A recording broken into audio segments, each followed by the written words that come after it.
अस्सलाम वालेकुम स्टूडेंट्स, उम्मीद है आप खैर खैरियत से पढ़ लें, दुरूद शरीफ पढ़ लें, फिर हम आगाज़ करते हैं। बिस्मिल्लाहिर्रहमानिर्रहीम। अल्लाहुम्मा सल्ली अला मुहम्मदिन व अला आलि मुहम्मदिन कमा सल्लैता अला इब्राहीम व अला आलि इब्राहीम इन्नका हमीदुम मजीद। अल्लाहुम्मा बारिक अला मुहम्मदिन व अला आलि मुहम्मदिन कमा बारकता अला इब्राहीम व अला आलि इब्राहीम इन्नका हमीदुम मजीद। रब्बि इश्रह ली सदरी व यस्सिर ली अमरी वहलुल उक़दतम मिन लिसानी यफ़क़हू क़ौली। रब्बि ज़िदनी इल्मा रब्बि यस्सिर वला तुअस्सिर व तम्मिम बिल खैर। बच्चों, आगाज़ करने से पहले मैं इन 3 दुआओं का मतलब आप लोगों तक ज़रूर पहुँचाना चाहूँगा। रब्बी, ए मेरे रब, इशराह खोल दे, ली मेरे लिए, सदरी मेरा सीना, वयस्सिर और तू आसान फरमा दे, ली मेरे लिए, अमरी मेरा काम, वहलुल और खोल दे, उक़दतम गिरा, उक़दतम मिन लिसानी मेरी ज़ुबान की, यफ़क़हू क़ौली ताकि वो लोग जो मुझे सुन रहे हैं वो मेरी बात समझ सकें। अब क्या ये सिर्फ़ और सिर्फ दुआ मुझे पढ़ाते हुए पढ़नी चाहिए? ये चीज़ आपको पढ़ते हुए भी पढ़ लेनी चाहिए और पेपर देते हुए भी पढ़ लेनी चाहिए। इफ़ेक्ट सोचना बस ये है कि जब आप लिख रहे हो तो एग्ज़ामिनर भी आपकी बात वो क्या कर सके, समझ सके। होगा क्या, अल्लाह ताला की एक जिसे कहते हैं ना रहमत उसके अंदर इंशाल्लाह शामिल हो जाएगी। दूसरी दुआ रब्बी ज़िदनी इल्मा, मेरे इल्म में इजाफ़ा फरमा। तीसरी दुआ है रब्बी यासिर, ऐ अल्लाह तू आसान फरमा दे, वला तुअस्सिर और तू इसमें मुश्किल ना डाल, व तम्मिम बिल खैर और तू इसे मुकम्मल फरमा दे खैर के साथ। तो ये 3 दुआएं हैं। मैं रूटीन के अंदर कोशिश यही करता हूँ कि लेक्चर का आगाज़ इसी से ही करूँ। पहला दिन है तो उसका मतलब भी मैंने बताना मुनासिब समझा। डिले किए बगैर शुरू करते हैं। सीएमए की रिवीजन का आगाज़ करते हैं सीएमए के ग्रिड से, और मेरे नज़दीक क्या एक्सपेक्टेड क्वेश्चंस हो सकते हैं, पॉसिबिलिटीज़ क्या हो सकती हैं, उसको डिस्कस करते हैं। जो हमारे पास एक कॉस्ट एसोसिएटेड 45 मार्क्स तक, तीसरा cost management planning and decision. जो सेकंड ग्रेड है वो सबसे स्मॉलर ग्रेड है, 20 से 30 मार्क्स का ग्रेड है। इट मींस इसको प्रेडिक्ट करना बहुत ही आसान है, इसको जज करना बहुत ही आसान है। इसमें से क्वेश्चन एक हिसाब से मस्ट होने के चांसेस बहुत बढ़ जाते हैं। तो मैं आगाज़ भी यहीं से ही करूँगा। सेकंड ग्रेड है 20 से 30 मार्क्स का। इसके अंदर टॉपिक कौन कौन से हैं? एक प्रोसेस कॉस्टिंग का टॉपिक है जिसके अंदर 2 तरह के क्वेश्चन अक्सर आते हैं, एक प्रोसेस कॉस्टिंग का और एक जॉइंट एंड बाय प्रोडक्ट का। दूसरा टॉपिक टारगेट कॉस्टिंग का, जो कि ज़रा सा बच्चों वाला टॉपिक है और जिसके चांसेस बहुत कम होते हैं। कभी किसी और टॉपिक के साथ अक्सर मिक्स करके दे देता है, अदरवाइज़ इस टॉपिक को ज़रा वो हल्का ही लेता है। तीसरा टॉपिक है वेरिएंस एनालिसिस का, जो कि वंस अगेन 20 मार्क्स का है। अब रीसेंट अटैम्प्ट में, जो पिछली अटैम्प्ट हमारी गुजरी है, उसके अंदर उसने क्या किया है, उसने इस ग्रेड को अपना फुल फ्लैज ले गया है। मैं मार्कर इसका घर ही छोड़ आया हूँ। तो 20 मार्क्स उसने पूछ लिए हैं हमारे प्रोसेस में से, और टोटल 15-16 मार्क्स रीसेंट अटैम्प्ट में उसने से प्रोसेस काउंटिंग में से उसने तकरीबन 15-16 मार्क्स यहाँ से, एक बड़ा क्वेश्चन यहाँ से बनाया और एक वेरिएंस में से बनाया है।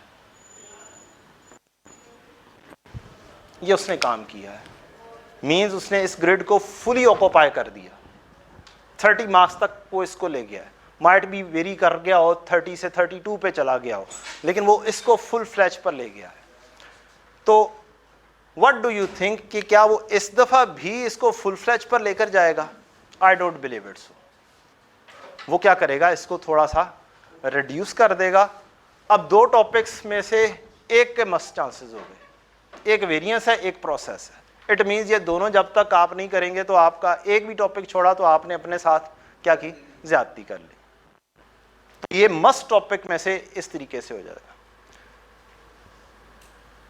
थर्ड ग्रेड आता है हमारा, जो दूसरे नंबर पर आसानी से प्रिडिक्ट किया जा सकता है, 30 से 40 मार्क्स, मींस मिनिमम 30 मार्क्स इसमें से पूछे जाने ही जाने हैं। अब यहां पर 3 टॉपिक हैं, सिर्फ और सिर्फ 3 चैप्टर कह सकते हैं मेजरली, या 3 टॉपिक है। एक सीवीपी का है, दूसरा डिसीजन मेकिंग है, और तीसरा आपका economic order quantity. Recent attempt में उसमें उसने एक तजर्बा किया है ऑटम 22 में।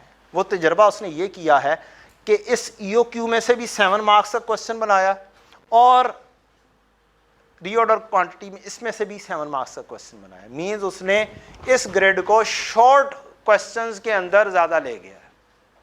और अगर मैं पुराना एनालिसिस सोचूं तो इस टॉपिक में से आते ही 10 मार्क्स का क्वेश्चन है, इससे ज्यादा का ज्यादा नजर ही नहीं आता। 10, 11, 9, 8 इस तरह के मार्क्स देते था, लेकिन उसने इस दफा दोनों को चूज कर लिया, और लेकिन उसने थ्योरेटिकली ज्यादा रखा है इसके ऊपर। 3-4 मार्क्स उसने थ्योरी के, और तकरीबन 12, 13, 15 मार्क्स तक की थ्योरी रीसेंट टाइम में उसने पूछ ली है। तो अगर मैं ये कहूं कि इस टॉपिक में 3 टॉपिक्स में से मस्ट क्वेश्चन कौन सा है और बिगर वाला वो कौन सा होगा, वो होगा आपका डिसीजन मेकिंग होगा। अब डिसीजन मेकिंग के अंदर इतनी वैरायटी है उसके पास की कोई हद नहीं। आपका रेलेवेंट कॉस्टिंग स्पेशल ऑर्डर की है, फिर आपकी मेक और buy decision, further processing, shut down decision, further processing, तो ये सारी एक अच्छी वैरायटी उसके पास मौजूद है। लिहाजा एक मस्ट क्वेश्चन तो डिसीजन मेकिंग का है ही है, और वो उसने रिसेंट टाइम में भी पूछा, वो भी उसने 15-16 मार्क्स का पूछा। तो ये 3 बड़े क्वेश्चन उसने पूछे हैं। अब इस अटेम्प्ट में इन 3 में से अगर मैं चूज करूं तो यस डेफिनेटली डिसीजन मेकिंग ने तो आना ही आना है। इसमें तो कोई वो है ही नहीं, दो राय ही नहीं है। इसमें से राय बनाई जा सकती है। अब कौन सा आने के चांसेस ज्यादा बढ़ जाते हैं, तो मेरे नजदीक ज्यादा चांसेस प्रोसेस काउंटिंग के बड़े क्वेश्चन बनने के हैं। अब ये कुछ नहीं किया जा सकता, कहा जा सकता वो इन दोनों टॉपिक्स को मिक्स करके भी बना सकता है। ऐसे क्वेश्चन मौजूद हैं जिसके अंदर उसने प्रोसेस कॉस्टिंग और वेरिएंस को इकट्ठा किया है। तो हमें थोड़ा सा एनालिसिस जरूर कर लेना चाहिए। मेरे नजदीक फिर इस दफा प्रोसेस कॉस्टिंग में से एक बिग क्वेश्चन बन सकता है। अब उसने मिनिमम 20 से 25 मार्क्स सेकंड ग्रेड में से पूरे करने हैं, मिनिमम 20 पूरे करने हैं। तो फिर उसके पास क्या हुआ, 15 मार्क्स उसने यहां से अगर ले लिए तो अब उसके पास वैरायटी है। टारगेट कॉस्टिंग में से एक शॉर्ट क्वेश्चन बनाए, जैसे 2 टाइम्स पहले किया उसने, और वो ले ले। या वेरिएंस में से कोई 7-8 मार्क्स का क्वेश्चन नहीं बनाया जा सकता क्या? आराम से बनाया जा सकता है। तो वेरिएंस में से 7-8 मार्क्स के क्वेश्चन मेरे नजदीक पॉसिबिलिटीज ये ज्यादा है। थर्ड आते हैं, तीसरा टॉपिक है सीवीपी का। सीवीपी उसने बहुत लाइटर मोड के अंदर टेस्ट किया है रिसेंट टाइम में, बहुत थोड़ा सा 7-8 मार्क्स का टेस्ट किया है। तो मेरे नजदीक सीवीपी इस दफा एक बड़ा क्वेश्चन बन सकता है, 12 मार्क्स का, 15 मार्क्स का, क्योंकि इसके अंदर एक वैरायटी नजर आती है, आपको वेरिएशन मिल सकती है। इसके अंदर स्टूडेंट तंग हो सकता है, और बड़े आराम से इसके अंदर तंग होता है। सबसे ज्यादा तंग मेरा ख्याल है सीवीपी के अंदर होता है स्टूडेंट तंग। एक डिसीजन मेकिंग में तंग होता है, एक सीवीपी में तंग होता है। और बाकी तो टॉपिक्स ऐसे हैं कि हम लोग खुद तंग होते हैं, एग्जामिनर की तरफ से तंगी उतनी नहीं होती है।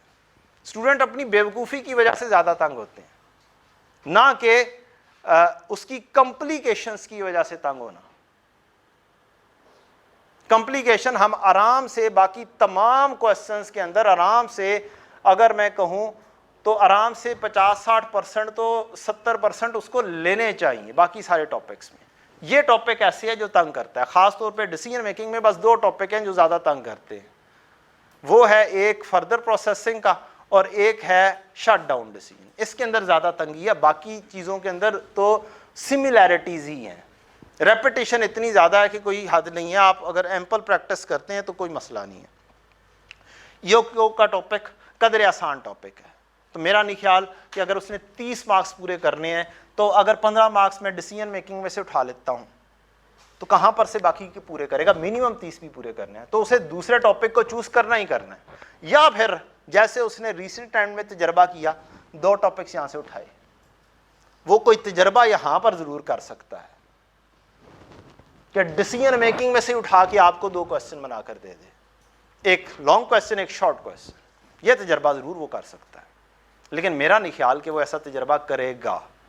मेरा ख्याल यही है कि वो सीवीपी की तरफ जाएगा और इसको लाइटर मोड पे टेस्ट कर ले तो कर ले, अदरवाइज वो इसको साइड पर भी कर सकता है ईओक्यू को। तो 2 बड़े क्वेश्चन पूरे कर दे तो 30 से 32 मार्क्स पूरे हो जाते हैं। तो ये 2 चीज़ें हैं जो मेरा एनालिसिस है, मेरे नज़दीक उसको ये काम करना चाहिए। अब आते हैं पहले ग्रेड पर, जिसे सब लोग इग्नोर करते हैं। लोग कहते हैं कि रीसेंट अटेम्प्ट को देखा जाए और कहा जाए उसके अंदर से मेजर टॉपिक कौन कौन से हैं, सीवीपी है, ईओक्यू है, डिसीजन मेकिंग है, और एक प्रोसेस को एड अप कर लेते हैं। मैंने ऐसा देखा है, ठीक। तो अब वो तो सिर्फ 40 मार्क्स हुए, 30 मार्क्स वो वाले और प्रोसेस कॉस्टिंग के 10 मार्क्स में लगा लूं ऑन एवरेज, तो वो तो 50 मार्क्स तक ही बात कर रहे हुए। ये वाला तो एक मेजर एरिया तो वैसे ही छोड़ दिया उन्होंने, जो कि कितने मार्क्स का है, 35 to 45, और ये एरिया पास करवाने में अहम किरदार अदा करता है। Believe me, the most easiest area this one, सबसे आसान एरिया। अगर आप इसको अच्छा नहीं प्रिपेयर करते तो समझ जाएं कि जी आपने अपने साथ क्या किया, ज्यादती की है। क्योंकि ये एक आसान एरिया, आसान में से मार्क्स तो मिलने हैं, मुश्किल में से तो हर एक ने अपने मार्क्स को लूज करना है। तो आपने अगर आसान मार्क्स ही छोड़ दिए, उनको ये रिवाइज नहीं किया, यार ये तो कोई मसला ही नहीं है, ये तो कोई कह रहे हैं कि ये तो इंपॉर्टेंट ही नहीं है। मैं अभी आपको इसकी इंपॉर्टेंस बताता हूं क्या है। इस दफा उसने तजर्बा क्या किया है, दूसरा तजर्बा, उसने मैन्युफैक्चरिंग ओवरहेड, क्योंकि 3 बड़े क्वेश्चन पूरे हो गए थे, अब उसने मैन्युफैक्चरिंग ओवरहेड का 2 शॉर्ट क्वेश्चन उठाकर दे दिए। एफओएच के क्वेश्चंस बनाए। अब उसके पास मार्जिन खत्म हो गया था, क्योंकि उसने कहा था कि जी मैंने तो 15-15, 16-16 मार्क्स के 3 बड़े क्वेश्चंस पूछने हैं, 50 मार्क्स पूरे हो गए। उसका दिल कर रहा था एफओएच को बड़ा क्वेश्चन पूछने का, उसके पास मार्जिन नहीं था। उसने क्या किया, एफओएच में से 2 क्वेश्चन पूछ लिए और पैथेटिकली आंसर हुए थे। एक में 20% मार्क्स आए, एक में 35% बच्चों ने पास किया। आज देखेंगे इंशाल्लाह। अब अगर मैं कहूं कि यार ये वाला टॉपिक टेस्ट हो गया है, एफओएच रीसेंट अटेम्प्ट में टेस्ट हो गया, तो फिर पीछे कौन सा बचे टॉपिक? हमारे पास बचे बेटा जी प्रोडक्शन कॉस्ट, जॉब और सर्विस कॉस्टिंग। मेरा ख्याल है 2008, 9, 10 के बाद जॉब और सर्विस कॉस्टिंग नहीं पूछा गया, और ना ही पूछा जाने वाली चीज है कोई। जनरल एंट्रीज हैं, वही कॉस्ट फ्लो की एंट्रीज हैं, वही एंट्रीज यहां पर पूछी जा सकती हैं अगर पूछना चाहे तो, और कुछ भी नहीं है इसमें। एक बड़ा अच्छा सा टॉपिक है activity based costing, marginal costing, absorption costing. Activity based costing 2 attempt से एडेड है और अभी तक टेस्ट नहीं हुआ। मेरा ख्याल था वो इस अटेम्प्ट में टेस्ट कर लेगा, क्योंकि उससे पिछली अटेम्प्ट में उसके पास मार्जिन नहीं था, 7 1 मार्क्स का 8 1 मार्क्स का शॉर्ट क्वेश्चन बना सकता था वो। अब इस दफा मेरे नजदीक वो मिक्स कर देगा आपका तीसरा बड़ा क्वेश्चन, एक्टिविटी बेस्ड कॉस्टिंग को एब्जॉर्प्शन कॉस्टिंग के साथ मिक्स कर दे दे, या फिर एक्टिविटी बेस्ड कॉस्टिंग को एफओएच के साथ मिक्स कर दे दे। ये एक बड़ा क्वेश्चन बन सकता है। तो मेरे नजदीक आपके लिए तीसरी अच्छी तैयारी आपकी इसमें होनी चाहिए, ABC एंड एब्जॉर्प्शन कॉस्टिंग। तो अगर ये जनाब आपने 4 बना लिए, तो ये अगर मैंने एस्टिमेशन बताऊं तो मैंने इसको 12 मार्क्स पे रखा हुआ है। ये मैंने अपनी एक्सपेक्टेड को यहां पर भी 3rd ग्रेड में 12 मार्क्स पे रखा हुआ है, या 8 मार्क्स पे, 9 मार्क्स पे आराम से टेस्ट किया जा सकता है। आपके ये 30 की रेंज पे आराम से पहुंच जाएगा ग्रेड। अगर नहीं करता तो यहां पर ABC कॉस्टिंग को भी अगर अकेला टेस्ट करना चाहे तो भी कर सकता है, एफओएच को साथ मिक्स करके करना चाहे तो भी 12-13 मार्क्स का क्वेश्चन बनाकर दे सकता है। तो ये टॉपिक जिसे स्टूडेंट माइट भी लीनियंट ले रहे हों, मेरे नज़दीक एक बहुत इंपॉर्टेंट टॉपिक है रीसेंट अटेम्प्ट के हिसाब से, जो आगे आनी है। अब यहाँ पे टॉपिक कौन कौन से, फिर ABC costing, absorption costing, marginal costing, FOH material की इन्वेंटरी, FOH लेबर। लेबर एक ऐसा टॉपिक है जो कि मेरे नज़दीक हर अटेम्प्ट में पूछना चाहिए है उसे, और वो है भी 8 मार्क्स तक का। तजर्बा करना चाहे तो वो यहाँ पर भी 3 क्वेश्चन बना सकता है, 8 8 8 जो उसने जैसे दूसरे टॉपिक्स में किया, बनाना चाहे तो, लेकिन नहीं करेगा। I don't believe it. So learning curve test हुए थोड़ा सा टाइम हो गया, तो वो लर्निंग कर्व टेस्ट कर सकता है इन माय ओपिनियन। एक बात। दूसरी चीज इन्वेंट्री का टॉपिक है, जिसे हम बहुत ज्यादा क्या करते हैं, लीनियर लेते हैं। हम कहते हैं कि जी मसला ही कोई नहीं है, ये तो आता भी नहीं है, अरसा हो गया नहीं आया तो ये आएगा भी नहीं।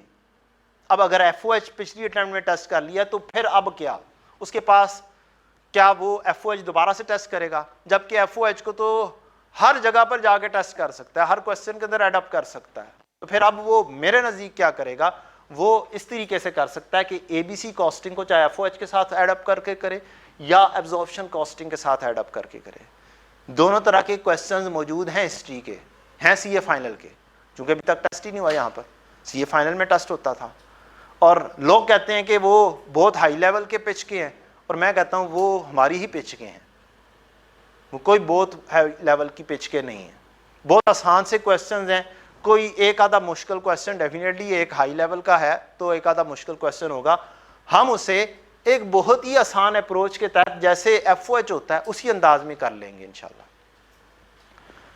यहां तक अगर आपके कोई क्वेश्चन है तो आप पूछ सकते हैं, जो कि मेरे नज़दीक ये वाला सिनेरियो है वो मैंने आपके साथ डिस्कस कर दिया कि क्या पॉसिबिलिटीज़ हो सकती हैं, और काइंडली रिक्वेस्ट ये है कि इस एरिया को इग्नोर ना करें। ये one of the easiest area है और 35 मार्क्स मिनिमम पूछे जाने हैं, जिसे बच्चे इग्नोर करते हैं और बहुत सारे लोग इग्नोर करते हैं। वो कोर्स आउटलाइन देखते ही नहीं है, कोर्स आउटलाइन में लिखा क्या हुआ है। I don't think so. जो जिस भी बच्चे से पूछता हूँ वो कहता है कि यार हम कोर्स आउटलाइन वो क्या होती है, कोर्स हमने तो देखा भी नहीं हुआ क्या होता है। मैं जब पढ़ा करता था उस वक्त आपकी स्टडी टेस्ट नहीं होती थी, उस वक्त ओपन होता था, और फिर मेरी आदत यही थी कि मैं कोर्स आउटलाइन सबसे पहले अपने सामने रखता था। एक वाकया बता देता हूं आपको। मैं सेल्फ स्टडी किया करता था क्योंकि मैं फर्म ज्वाइन की हुई थी, BCom के बाद फर्म ज्वाइन की थी, और मेरे साथी लाइब्रेरी में जो आते थे वो कॉलेजेस में पढ़ते थे। टैक्स का पेपर था, कोर्स आउटलाइन में एक सेक्शन 78 गालबन हुआ करता था, अभी है, वो किसी बुक में नहीं था क्योंकि हिस्ट्री में पास पेपर में टेस्टेड नहीं था। मेरी आदत थी कोर्स आउटलाइन देखने की, मैं वो चीज़ पूरी करता था। मैंने वो चीज़ उठाई, बेयर एक्ट से जो लॉ होता है उसमें से वो निकाला और उसे पढ़ लिया, पेपर में वही आया हुआ था, और वो मैंने लिख दिया आराम से। मेरे लिए वो मसला ही कोई नहीं था क्योंकि मैंने कॉन्सेप्ट उसका क्या किया हुआ था, हासिल किया हुआ था। तो टीचर पढ़ाए ना पढ़ाए, आपने कॉन्सेप्ट क्या करना है, हासिल करना है, क्योंकि पेपर किसने देने हैं, आपने देने हैं, टीचर ने तो नहीं देने। टीचर के मुताबिक हो सकता है वो चीज़ एक दिन की हो, माइट भी कोई आपको ABC एक दिन में ख़त्म करवा दे जस्ट कॉन्सेप्ट दे के, लेकिन इसकी इंपॉर्टेंस ये है कि जी इसको कम से कम 2 दिन दिए जाएं। इसकी इंपॉर्टेंस ये है इसके ऊपर कम से कम 2 से 3 पास पेपर किए जाएं। ये मेरे नज़दीक है, हर एक की अपनी अपनी अप्रोच हो सकती है, क्योंकि मेरी आदत है मैं इसको सामने रख के फिर कोशिश करता हूं बच्चों को क्वेश्चन करवाऊं, जो मेरी आदत थी पुरानी बिल्डअप हुई हुई। तो कोई टीचर आपको कोई करवाए या ना करवाए, आपने अभी आगे बढ़ना है, तो ये चीज़ आपके पहले दिन से आपके सामने होनी चाहिए। बढ़ते हैं आगे। अच्छा जी, अब रिवीजन प्लान थोड़ा सा बात कर दूं मैं। रिवीजन प्लान वो तो शेयर हो गया हुआ है आपके साथ, नहीं हुआ ना करें, पब्लिकली मौजूद है SPI के पेज के ऊपर। चलें मैं बात कर देता हूँ थोड़ी सी। रिवीजन प्लान तरीकाकार क्या होगा।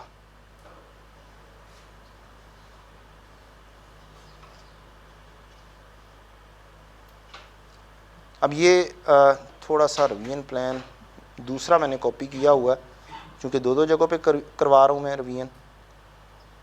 अब टाइमिंग आपकी चेंज हो जाएगी, बस टाइमिंग चेंज है, बाकी सारी प्लान मैंने सेम रखा हुआ है। ठीक है जी। मेरा स्टार्टिंग होगा कि मैंने आपको FOH से स्टार्ट करवाना है। FOH के एक दो पास पेपर, कुछ रीसेंट अटेम्प्ट के, कुछ पिछला कॉन्सेप्ट बिल्डअप करेंगे, रिवाइज करेंगे। FOH के बाद मार्जिनल एब्जॉर्प्शन पर आऊँगा। मार्जिनल एब्जॉर्प्शन करवा के मैं इनको ABC के साथ लिंक करके एक पास पेपर करवाऊंगा आपको इंशाल्लाह। वही वाली चीज़ जो मैंने बात की है, उसके मुताबिक आपको एक पास पेपर करवाऊंगा। ABC भी हो जाएगा आपका, FOH से लिंकिंग भी हो जाएगी, और एक तरीकाकार भी आपको पता चल जाएगा। ABC एंड मार्जिन ये पूरी की पूरी हो गई हमारी। फिर मैं इन्वेंटरी वैल्यूएशन पर आऊँगा। मेरा पूरा ग्रेड A 35 मार्क्स में आपको 4 दिन में तैयार करवाऊंगा इंशाल्लाह। उसके बाद ग्रेड C, जिसको ज़्यादा प्रेडिक्ट किया जा सकता है, ग्रेड C पर आ जाऊंगा। सारे ग्रेड्स को प्रेडिक्ट किया जा सकता है। ग्रेड C में CVP देखेंगे किस तरीके से करना चाहिए। ग्रेड A में थोड़ा सा लेबर छोड़ दिया होगा, वो पूरा करेंगे।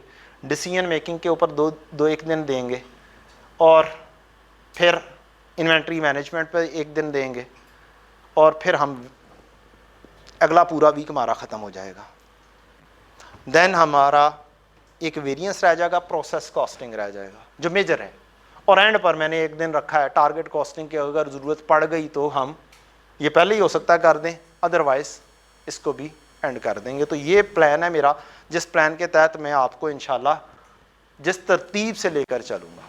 तो कॉन्सेप्चुअली तरतीब से लेकर आऊँगा कि FOH की बात की, उसके बाद बिल्डअप हो गया आपका माइंडसेट, एब्जॉर्प्शन, मार्जिनल एब्जॉर्प्शन दोनों मिक्स, फिर ABC को FOH के साथ भी लिंक किया जा सकता है, और ABC को मार्जिनल एब्जॉर्प्शन के साथ भी लिंक किया जा सकता है। तो ये दो लिंकिंग दोनों हमारी हो जाएंगी, तो इंशाल्लाह आपका पहला ग्रेड ऐसा स्ट्रॉन्ग हो जाएगा कि इंशाल्लाह आपको आसानी होगी। अब आते हैं हम फैक्ट्री ओवरहेड के ऊपर।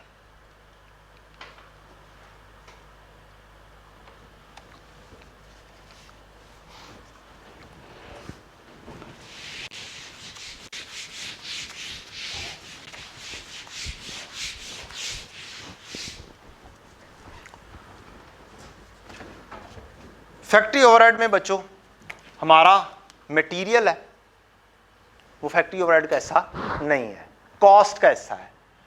मैंने क्या लिखा है, मैन्युफैक्चरिंग कॉस्ट में क्या कुछ आता है, मटेरियल, लेबर और एक्सपेंसेस। ये चूंकि डायरेक्टली आपके असाइंड हो सकते हैं कॉस्ट ऑब्जेक्ट को, जिसकी कॉस्ट आपने मेजर करनी हो, तो ये वो आ गई। इनडायरेक्ट खर्चे सारे के सारे आपके कहाँ पर होंगे, FOH में। Indirect material, indirect labour, indirect expenses. Indirect material कौन सा मटेरियल हो सकता है, दो तीन किस्म के मटेरियल हो सकते हैं, जैसे कि जो डायरेक्टली कोई चीज़ प्रोडक्ट बना रहे हैं उससे रिलेट ना कर रहा हो, फॉर एग्जांपल ग्रीस वगैरह, या बहुत माइनर सी वैल्यू की जो चीज़ होती है वो इनडायरेक्ट मटेरियल कंसिडर होता है। इनडायरेक्ट लेबर, डायरेक्ट लेबर वो वाले बंदे जो चीज़ को प्रोड्यूस कर रहे हैं, और वो वाले बंदे जो सपोर्टिंग स्टाफ है, जो सुपरवाइजर है, कोई फैक्ट्री का मैनेजर है, जो गार्ड बैठा हुआ है, ये सारे इनकी सैलरी जो होगी ये क्या होगी, इनडायरेक्ट लेबर होगी।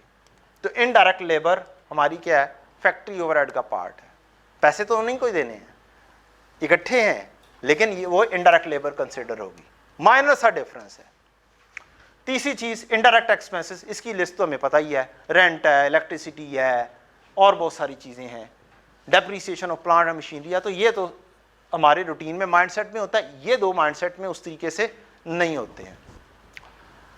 आए जी, अब एक बहुत आसानी है कि जी हमारा एक ही प्रोडक्ट है, एक ही डिपार्टमेंट है, तो सब तो काम साफ सुथरा सा। लेकिन जब हमारे पास डिपार्टमेंट्स थोड़े से ज्यादा हो जाते हैं, प्रोसेस डिपार्टमेंट, WIP डिपार्टमेंट है मेरे पास, work in process department, work in process number 2, work in process number 3, दो तीन डिपार्टमेंट हैं। इसके अलावा इनको सपोर्ट करने वाला डिपार्टमेंट है, कैंटीन है, कोई रिपेयर का डिपार्टमेंट है,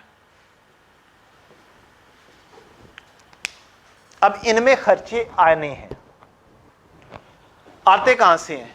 आपका एक होता है डायरेक्ट मटेरियल, एक होती है आपकी पेरोल, एक होता है आपका फैक्ट्री ओवरहेड। तीन ही चीजें हो गई। अब मटेरियल जो मैंने खरीदा वो मटेरियल डेबिट कैश क्रेडिट, और ये यहां से इधर भी आएगा, डायरेक्ट मटेरियल इधर भी आएगा और डायरेक्ट मटेरियल इधर भी आ रहा होगा। एंड देयर आर चांसेस कुछ मटेरियल इनडायरेक्ट मटेरियल किधर जा रहा हो, इधर जा रहा होगा। इनडायरेक्ट लेबर कुछ इधर जा रही होगी। जो डायरेक्ट है वो पेरोल डायरेक्ट इधर भी जाएगी, इधर भी जाएगी और इधर भी आ रही होगी, और कुछ इधर जा रही होंगी खर्चे एफओएच में, और एफओएच से हम एब्जॉर्ब्ड करके उठाते हैं, खर्चों को उठाकर इन जगहों पर ले जाते हैं। तो मटेरियल भी आ गया, लेबर भी आ गई, और एफओएच एक्चुअल वाले हमारे आ जाते हैं यहां पर, और एब्जॉर्ब्ड वाले आ जाते हैं यहां से इधर, इधर और इधर एब्जॉर्ब्ड हो जाएंगे 2-3 जगहों पर। इसके अलावा कैंटीन में भी इसी तरीके से खर्चे आ रहे होंगे। अब जो सैलरी आनी है, इधर एक्चुअल सैलरी आ गई, इधर आ गई सैलरीज वगैरह, कोई इधर के मटेरियल है, ग्रीस वगैरह इशू होगी तो किधर जाएगी? वो रिपेयर डिपार्टमेंट में जाएगी ना अल्टीमेटली, जिसको डायरेक्टली असाइन किया हुआ है। अब यहां पर मसला आता है कि प्रोडक्ट की कॉस्ट बनानी है, वो कैसे बनानी है? जो कॉन्सेप्ट है प्रोडक्ट की कॉस्ट, अब कुछ मटेरियल यहां से आना है, यहां से ये प्रोसेस होगी, ये प्रोसेस कॉस्टिंग है। प्रोसेस कॉस्टिंग 1, प्रोसेस 2, प्रोसेस 3, कि इधर से मटेरियल होके इधर आता है, फिर इधर आता है, और ये फिर मुकम्मल हो जाता है। अब ये वाले जो खर्चे हैं ये हमने इकट्ठे करने हैं, जो इसके खर्चे, जो खर्चे इधर आए होंगे, इन खर्चों को इधर लेकर आना है। ये है हमारा फैक्ट्री ओवरहेड का काम, कि डिपार्टमेंट से खर्चे यहां पर आएंगे, यहां पर रेलेवेंट डिपार्टमेंट्स में इकट्ठे होंगे, और फिर हम इसको फिनिश गुड में लेकर जाएंगे। और फिनिश गुड भी 2-3 किस्म की बन रही होगी। कोई हो सकता है इससे कई आउटपुट हो, कोई प्रोसेस हो के यहाँ पे बन रहा हो, लेकिन सिर्फ और सिर्फ एफओएच को अगर हम कंसिडर करें तो फिर हमें डायरेक्टली ही फिनिश गुड मिल जाएगी। अगर फिनिश गुड क्या नाम है, एफओएच के चैप्टर के हिसाब से देखें, मैंने तो ओवरऑल कॉन्सेप्ट आपके सामने रख दिया। अब हमारे पास डिपार्टमेंट कौन कौन से हो सकते हैं? ये जो मैंने बनाए हैं WIP 1, 2, 3 और सर्विस डिपार्टमेंट जो मैंने बनाए हैं, खर्चों का एक प्रोसेस डिस्कस किया है। ये क्या है? Cutting, assembly, machining, knitting, mixing, finishing, ये मैंने लिखे हुए हैं।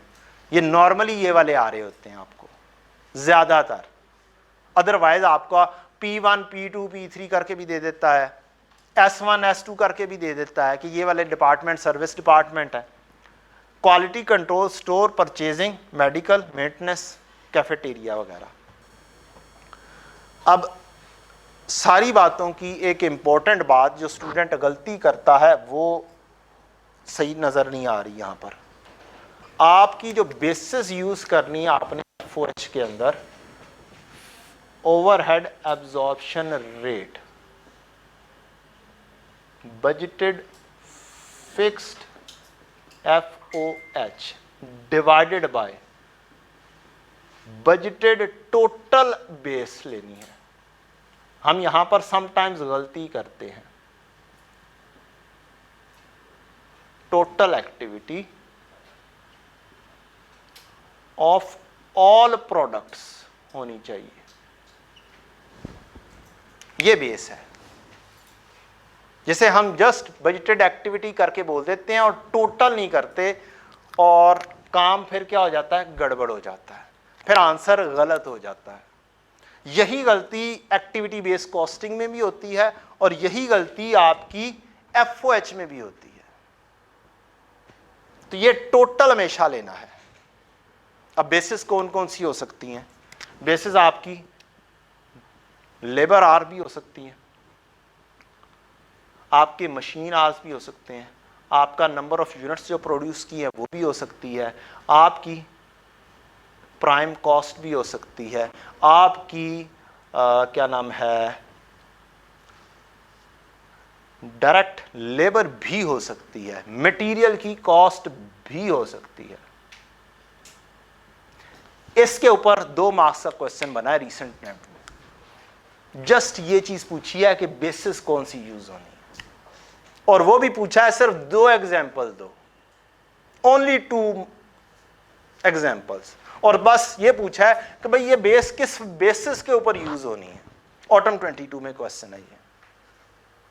अब इतनी छोटी सी बात के ऊपर भी बच्चे क्या है नहीं पता, गलतियां कर रहे हैं। कोई एक्टिविटी बेस्ड कॉस्टिंग के ऊपर जा रहा है, कोई कहीं पर जा रहा है।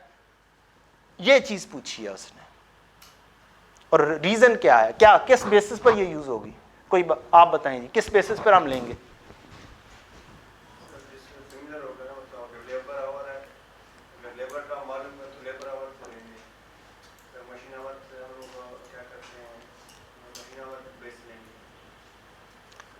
इसमें ज्यादा बेहतर तौर पर आप ये लिख सकते हैं, अगर डिपार्टमेंट मशीन इंटेंसिव है तो आप मशीन आवर्स लें, ज्यादा बेहतर है।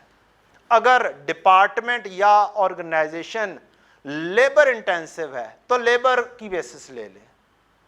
और ये चीज आपकी ऑर्गेनाइजेशन टू ऑर्गेनाइजेशन वेरी कर सकती है। ऐसा भी पॉसिबल है कि एक कहे मैंने परसेंटेज ऑफ लेबर कॉस्ट लेनी, सो व्हाट, ले सकता है, नो प्रॉब्लम एट ऑल, ले ले। अब एक कंपनी है, ये क्या है, हम क्या करते हैं इसके जरिए, क्या करते हैं हम एस्टिमेटेड बेसिस पर खर्चा यहां से निकालते हैं और इधर फेंक देते हैं, बस, और कुछ भी नहीं होता।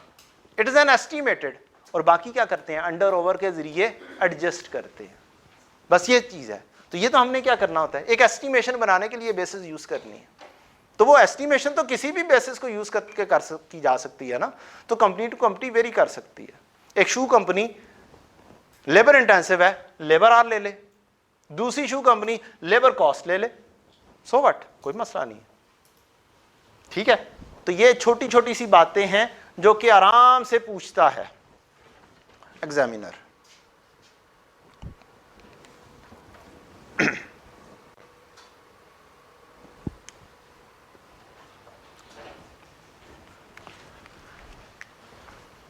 जी कोई क्वेश्चन है आप लोगों का, any question till now?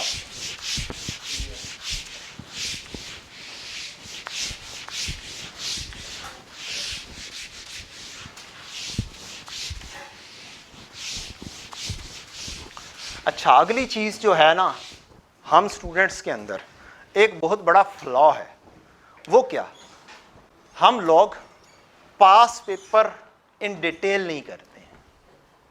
Means हमने 3 पास पेपर कर लिए हैं तो हमने कहा बस ठीक है, 4 पास पेपर कर लिए ठीक है। भाई अगर टाइम नहीं है आपके पास, कम से कम पास पेपर पढ़ लो, क्या कर लो, लेकिन कंप्लीटनेस इंश्योर करो।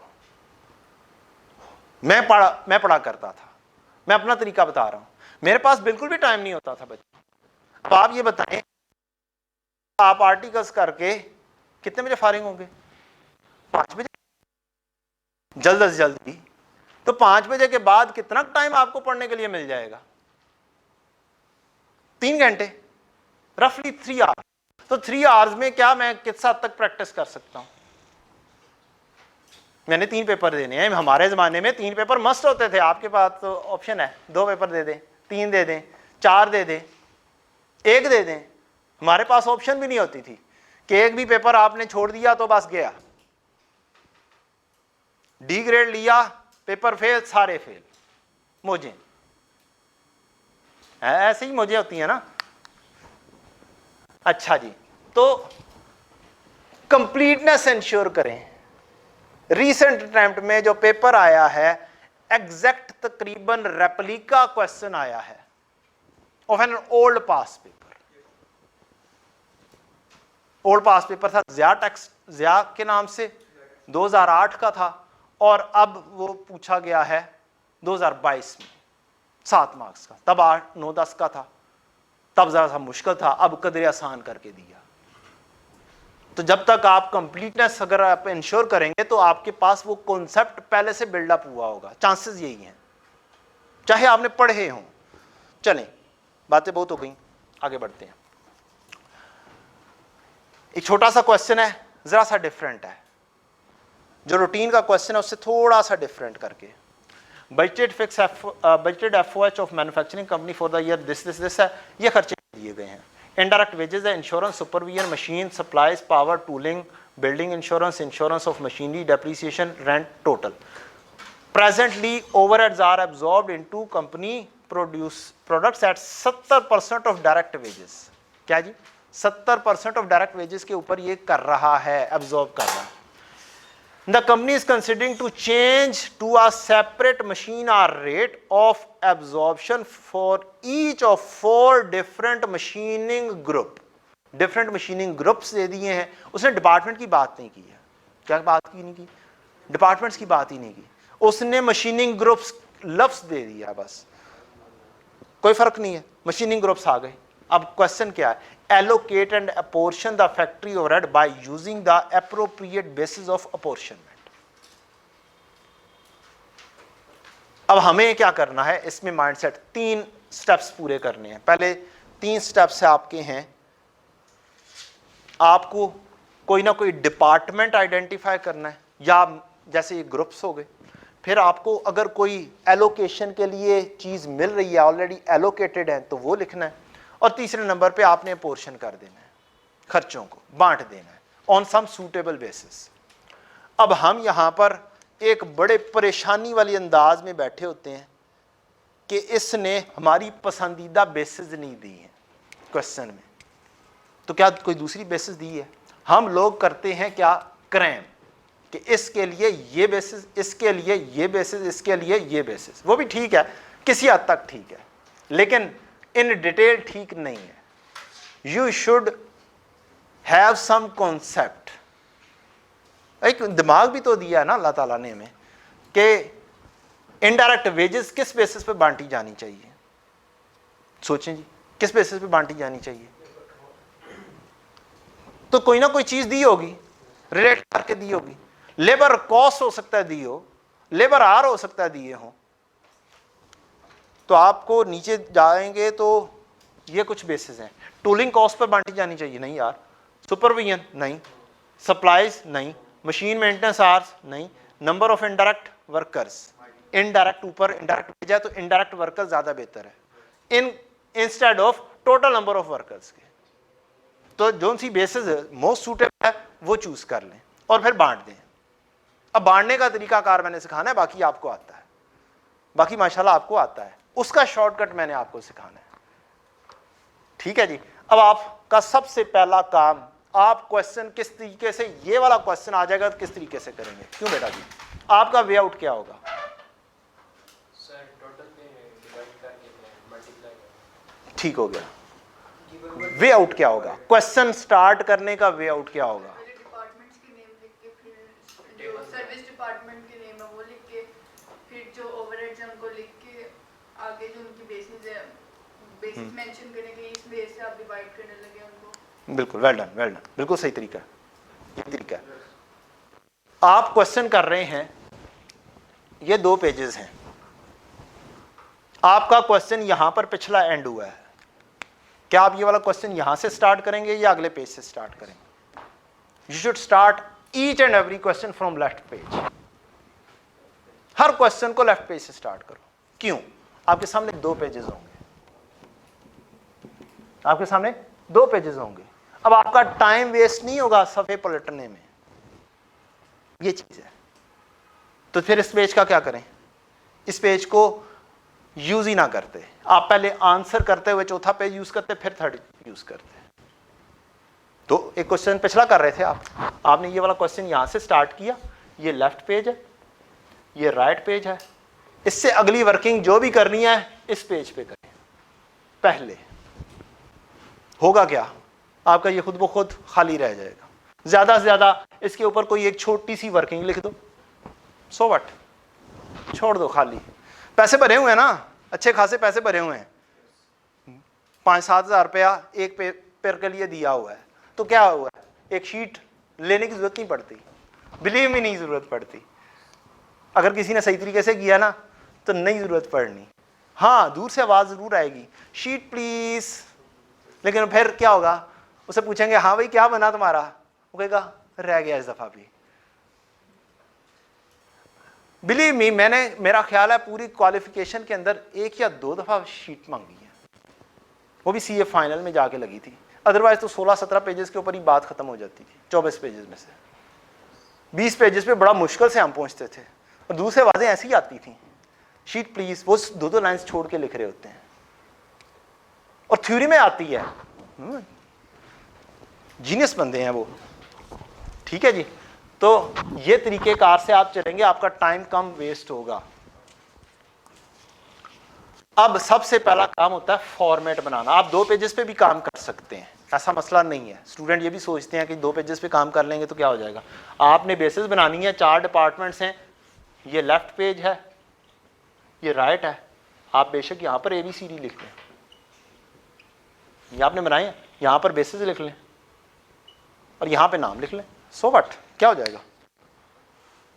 खा जाएगा वो? नहीं खाएगा। आपने अपनी आसानी करनी है, किसी दूसरे की आसानी नहीं करनी है। एग्जामिनर को भी आसान होगा, आपका अच्छा काम पढ़ने में आसानी होगी, आपको करने में आसानी है, उसको पढ़ने में आसानी होगी। सर अब तो पेपर क्या होता है, ऑनलाइन चेक होता है, फिर क्या होगा, क्या उसको नज़र आएगा पेपर? तो उसकी जिम्मेदारी है चेक करना, इस पेज को भी, इस पेज को भी।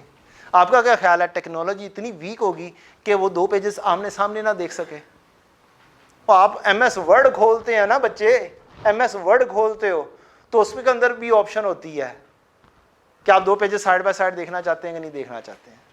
तो आपका क्या ख्याल है? नहीं, इसके ऊपर मैं एग्जामिनर से पूछ भी चुका हूँ, बेफिक्र हो जाएं। जब ये स्कीम आई थी मैंने पूछा था, स्पेसिफिकली पूछा था कि जनाब अगर हम 2 पेजेस पे काम कर लेंगे तो क्या मसला तो नहीं होगा।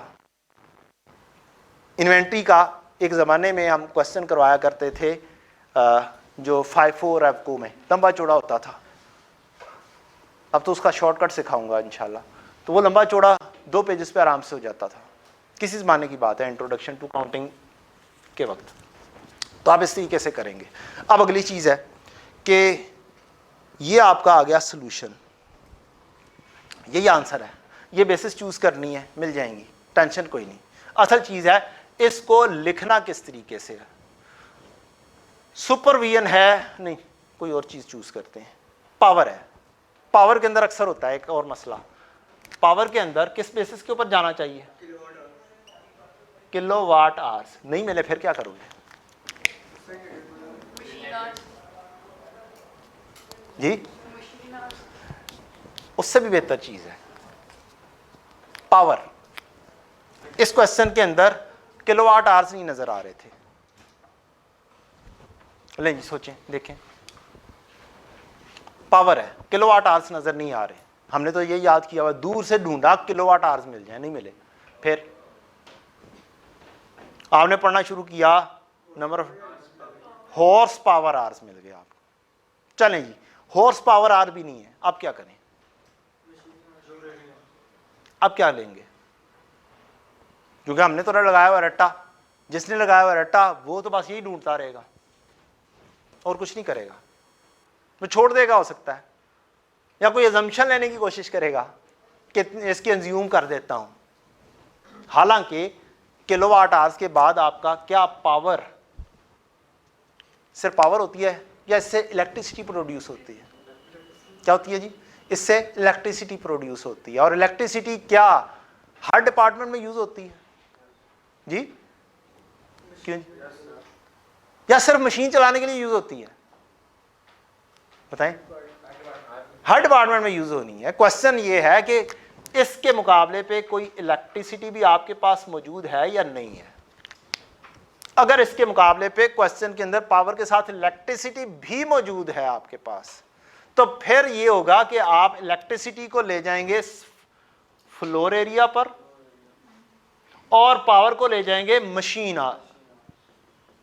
लेकिन अगर इलेक्ट्रिसिटी मौजूद नहीं है तो फिर क्या मशीन आवर ज्यादा बेहतर है या फ्लोर एरिया बेहतर है? फ्लोर एरिया ज्यादा बेहतर है। मैंने भी आपसे पूछा कि अगर इलेक्ट्रिसिटी है तो फिर तो इलेक्ट्रिसिटी तमाम डिपार्टमेंट्स में बांटी गई फ्लोर एरिया की बेसिस पर। अब पावर सिर्फ अकेली है क्वेश्चन के अंदर और किलोवाट आवर्स भी नहीं दिए हुए, फिर ज्यादा बेहतर क्या है? फिर मशीन आज ज्यादा बेहतर है या फिर फ्लोर एरिया? फ्लोर एरिया ज्यादा बेहतर है क्योंकि उससे पावर ने तमाम डिपार्टमेंट्स में जाना है। ये लॉजिक है इसकी। जी मैंने कहा हॉर्स पावर आर भी नहीं है, मेरा क्वेश्चन पहले यही था, मैं अब जनरल हो गया हूं। मैंने कहा कि हॉर्स पावर भी नहीं है, किलोवाट आवर्स भी नहीं है, फिर क्या करेंगे? तो दो ऑप्शंस होती हैं, इसके अंदर क्वेश्चंस मौजूद हैं। एक आधा क्वेश्चन ऐसा मौजूद है पास पेपर के अंदर जिसके अंदर हमें पावर को किस तरह से बांटना है ज्यादा बेहतर है, देखो सोचो कि कंपैरेटिव में और क्या चीज मौजूद है। तो ये लॉजिक है, छोटी सी लॉजिक है और लॉजिक के तहत मैं चलाऊं, मैं क्रैमिंग के तौर पर नहीं चला। ठीक है जी। मशीन आता भी यूज होगा जब ये चीज बांटी गई ओवरऑल बाकी डिपार्टमेंट्स में, अगर नहीं बांटी गई तो फिर इसको ही फ्लोर एरिया के ऊपर ले जाओ ताकि ये ओवरऑल बांटी जाए तमाम डिपार्टमेंट। क्या सर्विस डिपार्टमेंट में इलेक्ट्रिसिटी नहीं यूज होती बेटा? एक जगह है जहां पर है जनरेटर पावर के लिए, फिर क्या करेंगे? फ्लोर एरिया के ऊपर लेकर जाएंगे आप। अच्छा, अब अगली चीज जो मैंने आपको बतानी है कि इसके अंदर आप जल्द से जल्द काम कैसे कर सकते हैं। तो आपने बेटा यहां पर लिख दिया क्या नाम था, पावर, और यहां पर आपने लिख दिया हॉर्स पावर आर, ये आपने लिख दिया। अब मेरा जाती तरीका क्या है बांटने का? सारा है वही, जो चीज आपने बताई है वही है। आप क्या चूज करेंगे? आप कैसे करेंगे? कोई बच्चा करके बताएगा लिख कर, ताकि मुझे ज्यादा इनपुट मिल जाए। ठीक है, लिख कर बताएं, लिख के काइंडली। फिर मैं वो चीज यहां पे प्रोड्यूस कर दूंगा कि बच्चों ने क्या किया, और फिर मैं अपना तरीका बता दूंगा कि भाई आप कैसे करते हैं। ज्यादा बेहतर रहेगा ना। एक लाइन लिखनी है और कुछ नहीं करना, एक लाइन लिखनी है सिर्फ और सिर्फ आपने। हॉर्स पावर एक लाइन को बस करें, और खर्चा आपका है, किधर गया खर्चा, खर्चा खर्चा इंश्योरेंस, ये पावर का खर्चा है 828240, 828240 ये है। और इधर हॉर्स पावर आर्स हैं 55,000, 27,000, 8,000, 15,000 और 1,05,000। बस एक काफी रहेगा मेरा ख्याल है काम करने के लिए, समझाने के लिए, क्योंकि हमें और बहुत सारे काम करने हैं ना। तो असल चीज तो है, मैं आपको मजीद बेहतरी की तरफ लेकर जाना चाह रहा हूं। वहां पर जो पेज पे आंसर लिखेंगे ना, वो चाहिए मुझे। ठीक है, इस तरह से 4 कॉलम बनाए ना कि कैसे बांट देंगे। 4 कॉलम में इस लाइन को बस मुझे चाहिए आपसे, ये वाली लाइन चाहिए मुझे आपसे कि आप पेपर में कैसे ये लाइन लिख रहे होंगे।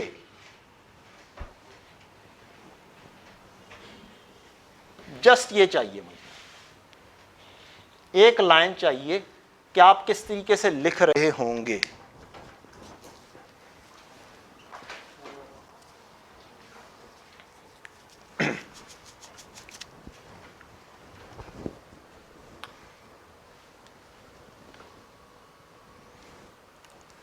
बेटा एक काम करते हैं, चेक करें इसका पेन मैं वहां पे तो नहीं छोड़ आया। एक चीज, अगर नहीं छोड़ के आया किसी और का पेन उठा कर ले आए जरा। हाँ हाँ कंटिन्यू रखें।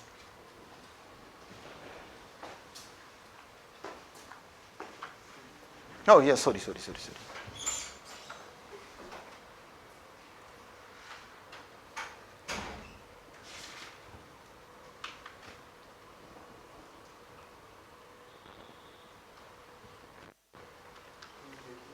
कर लिया।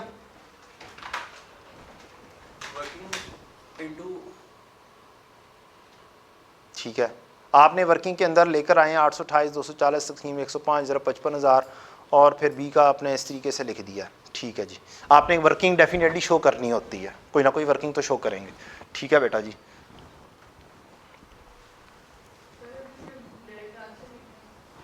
ये मैंने कहा पेपर में आप जो चीज़ करेंगे ना वो मुझे चाहिए, मुझे आपको पेपर का पर्सपेक्टिव से सिखानी है चीज़। नहीं वैसे पेपर में अगर हम आंसर सिर्फ डायरेक्टली तो आते लिखते हैं, कैलकुलेटर पे सॉल्व। हाँ कैलकुलेटर पे सोल्व करते हैं। जी बिल्कुल जी, एक आंसर शो करेंगे बाकी सारा बिल्कुल ठीक है। Well done well done. एक वर्किंग शो करेंगे और बाकी सारा लिख देंगे। ठीक है जी। एक वर्किंग जैसे आप पेपर में करेंगे ना वैसे लिख दें। फिर मैं आपको इसका थोड़ा सा एक अपना तरीकाकार सिखा दूंगा। आई बिलीव इट्स हो उसको आपको बहुत फायदा होगा। जी बेटा ये तो आप करते रहे हो यार, अब आप ये भी चीज़ भी मुझसे पूछोगे पेपर में, थोड़ी मुझसे पूछ सकते हो। मैंने तो सिर्फ एक कहा कि मुझे एक लाइन आपसे चाहिए, उसके रिलेटेड जोन जोन सी भी वर्किंग आप पेपर में करोगे वो लिख दो, ताकि मेरे लिए आसानी हो जाए, एक वैरायटी मुझे मिल जाए कि आप लोग क्या कर रहे हो और आपको किस तरीके से मजीद आसानी हो सकती है। ये हमने तो ये काम करना है ना। कुछ दो किस्म की चीज़ें सीखनी है, एक पेपर की टेक्निक भी तो सीखनी है। पेपर की फेलियर की एक बहुत बड़ी रीज़न पेपर की टेक्निक नहीं आती, हमें नॉलेज आता है। हमने नॉलेज भी सीखना है और पेपर की टेक्निक भी सीखनी है। जी बेटा जी। सर ये इस तरह करना। हाँ तो लिखें ना, आंसर लिखें इसमें, ABCD में आंसर जस्ट लिखना है। ओ वेल डन वेल डन। ये वर्किंग का कॉलम है, फिर उसके बाद ABCD जो टोटल आएगा तो। और ज़बरदस्त, ठीक हो गया। ठीक है जी, ठीक है जी। हाँ जी आपने क्या किया? वही आपको दिखा दिया। ये ठीक हो गया, आपने भी वर्किंग लिखी और फिर काम किया। आपने बेटा जी कुछ भी नहीं किया। और ये तो ज़बरदस्त CA की निशानी है ना। हाँ जी बेटा जी। ठीक है जी। मेजॉरिटी स्टूडेंट्स का एक ही अंदाज है और वो अंदाज मुझे पता चल गया है, मार्केट में यही अंदाज चलता है। ठीक है जी। अच्छा जी, अब मार्केट का अंदाज और ज़रा मेरा अंदाज फिर ज़रा, हाँ ओ ज़बरदस्त। ये चलेगा क्यों नहीं चलेगा? ओ यस चलेगा, दौड़ेगा। अच्छा जी, मार्केट का अंदाज, मेजॉरिटी स्टूडेंट का अंदाज कुछ ये है कि वो क्या करते हैं। अब कैमरा मैन ज़रा बाहर गया, मैं अपना अंदाज़ पहले बता देता हूँ और मार्केट का अंदाज़ भी बता देता हूँ क्योंकि इधर कैमरा नज़र आ रहा है। सबसे पेपर में आपने क्या करना है, पेपर के अंदर आना है और यहाँ पर आपने देखना है हॉर्स पावर आर है। इसके अंदर से कोई कॉमन चीज़ मैं उड़ा सकता हूँ ना, तो उड़ा देनी है मैंने। लाइक 1,05,000 3 सिफर उड़ाए जा सकते हैं। पहला स्टेप, ये एक रेशियो बन गई है 55, 27, 8, 15, 105। जिस रेशियो में आपको क्या करना है, बांटना है। आपको जो आप बेस लिखेंगे, बेस के अंदर आपने हॉर्स पावर लिखा है, हॉर्स पावर में आगे आपने ब्रैकेट बनानी है। ब्रैकेट बना के 55, 27, 8, 15, 55, 27, 8, 15 और टोटल हो गया 105। ये लिखना है। इट मीन्स कि मैं इस टोटल इस रेशियो में बांट रहा हूं, बस कहानी खत्म। और फिर आएगा आपका अगला कॉलम टोटल, फिर आपका आएगा ABCD और अब आपने कैलकुलेटर को यूज करना है। कैलकुलेटर को कैसे यूज करेंगे आप? कैलकुलेटर किधर गया जी हमारा?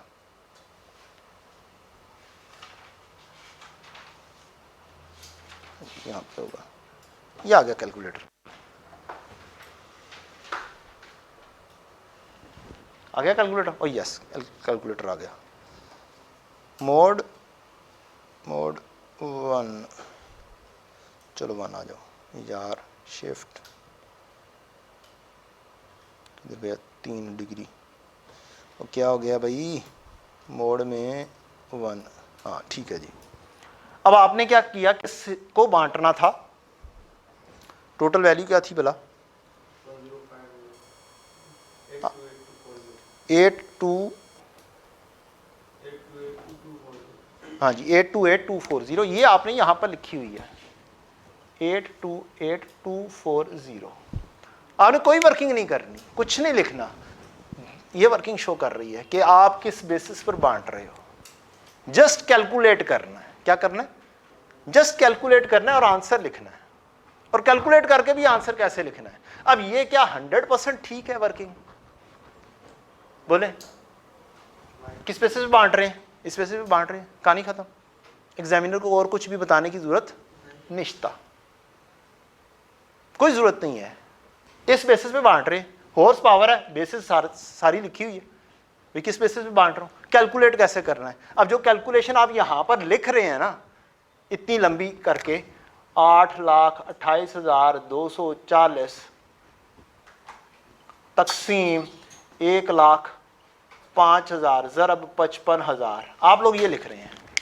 मेजोरिटी स्टूडेंट्स कम से कम एक वर्किंग लिख रही है, और एक वर्किंग के अंदर 2 लाइन्स खर्च हो रही हैं।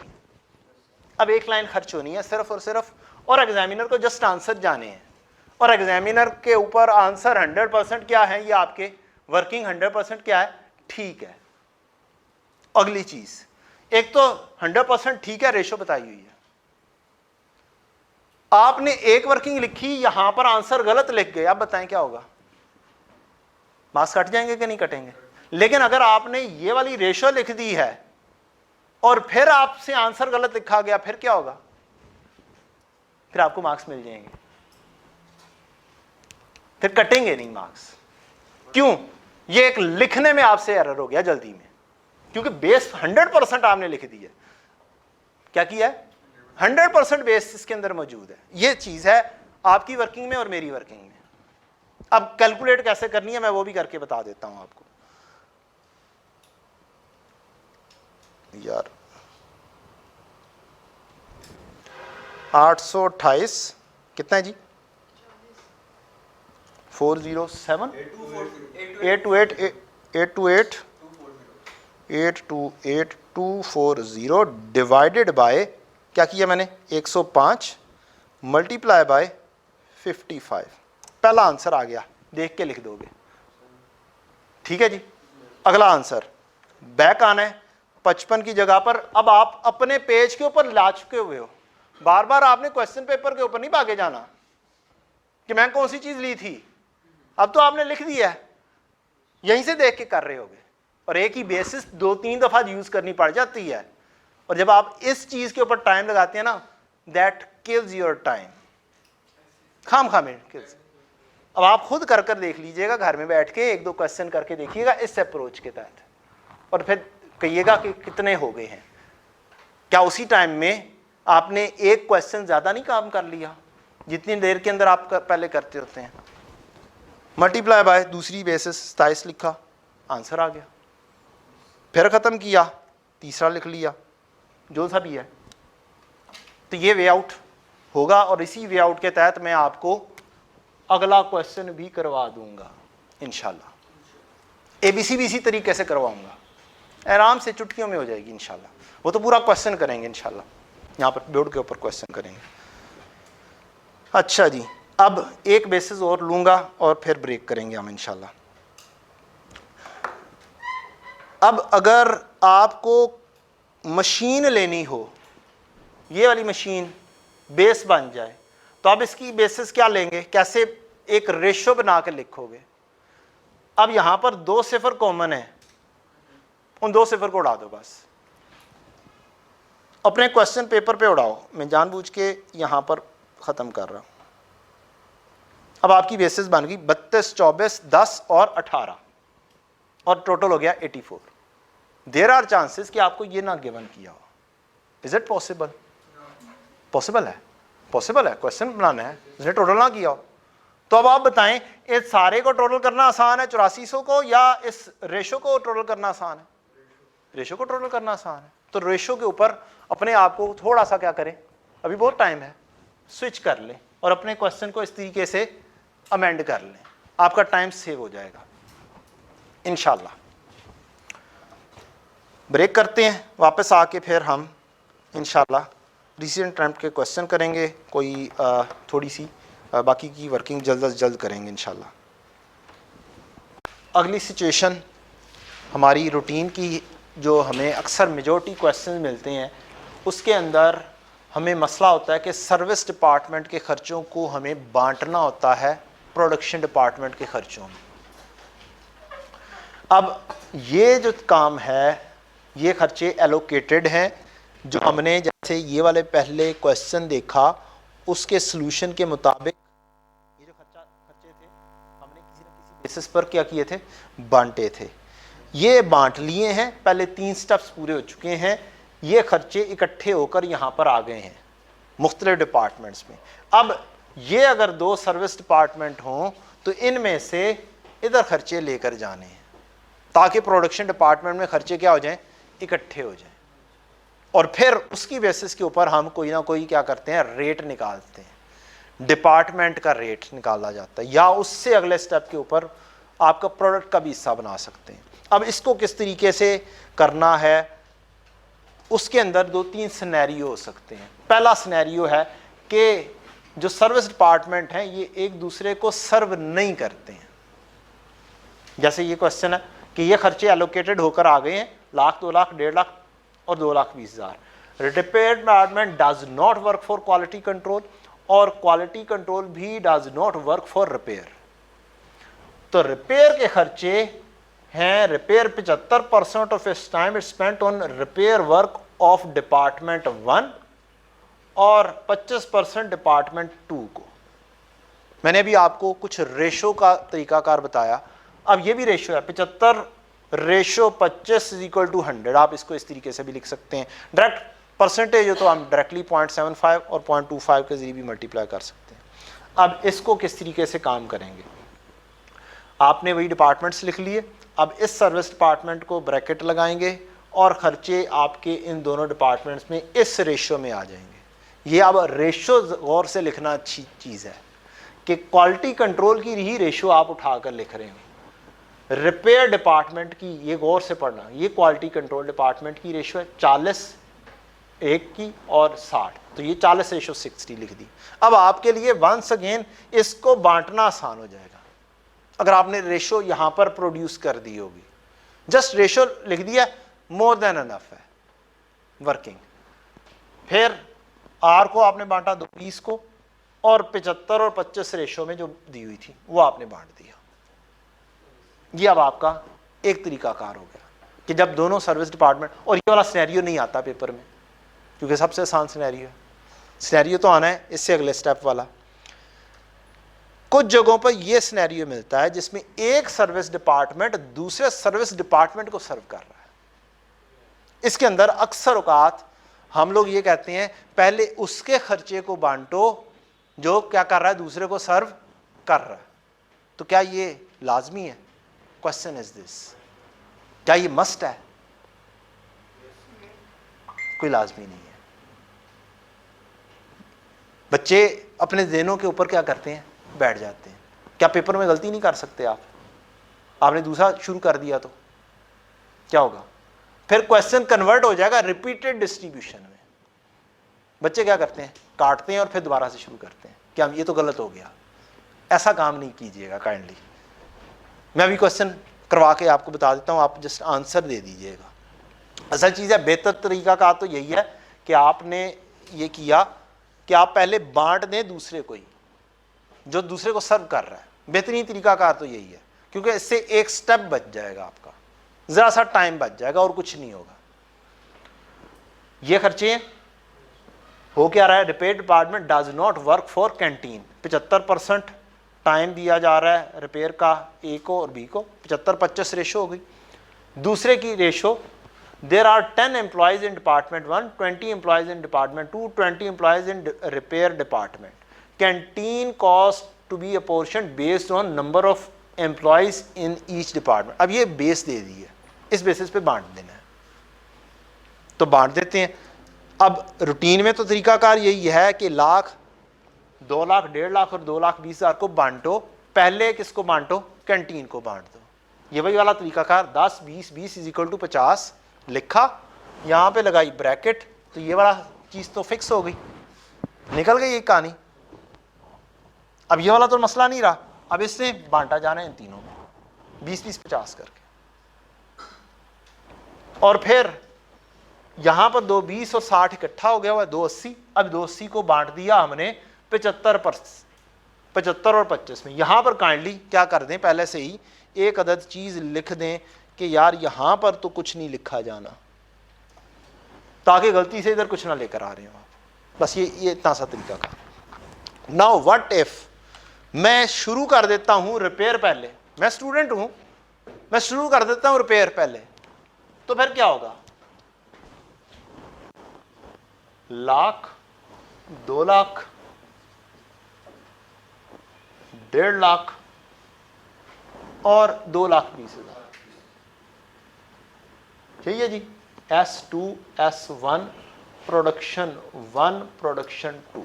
अब मैंने बांट दिया पहले किसको, गलती से रिपेयर पहले लिख दिया मैंने कि यार रिपेयर को बांट देता हूं किस में, 75 और 25 में। रिपेयर कौन सा था, ये वाला, ये रिपेयर है और ये QC है।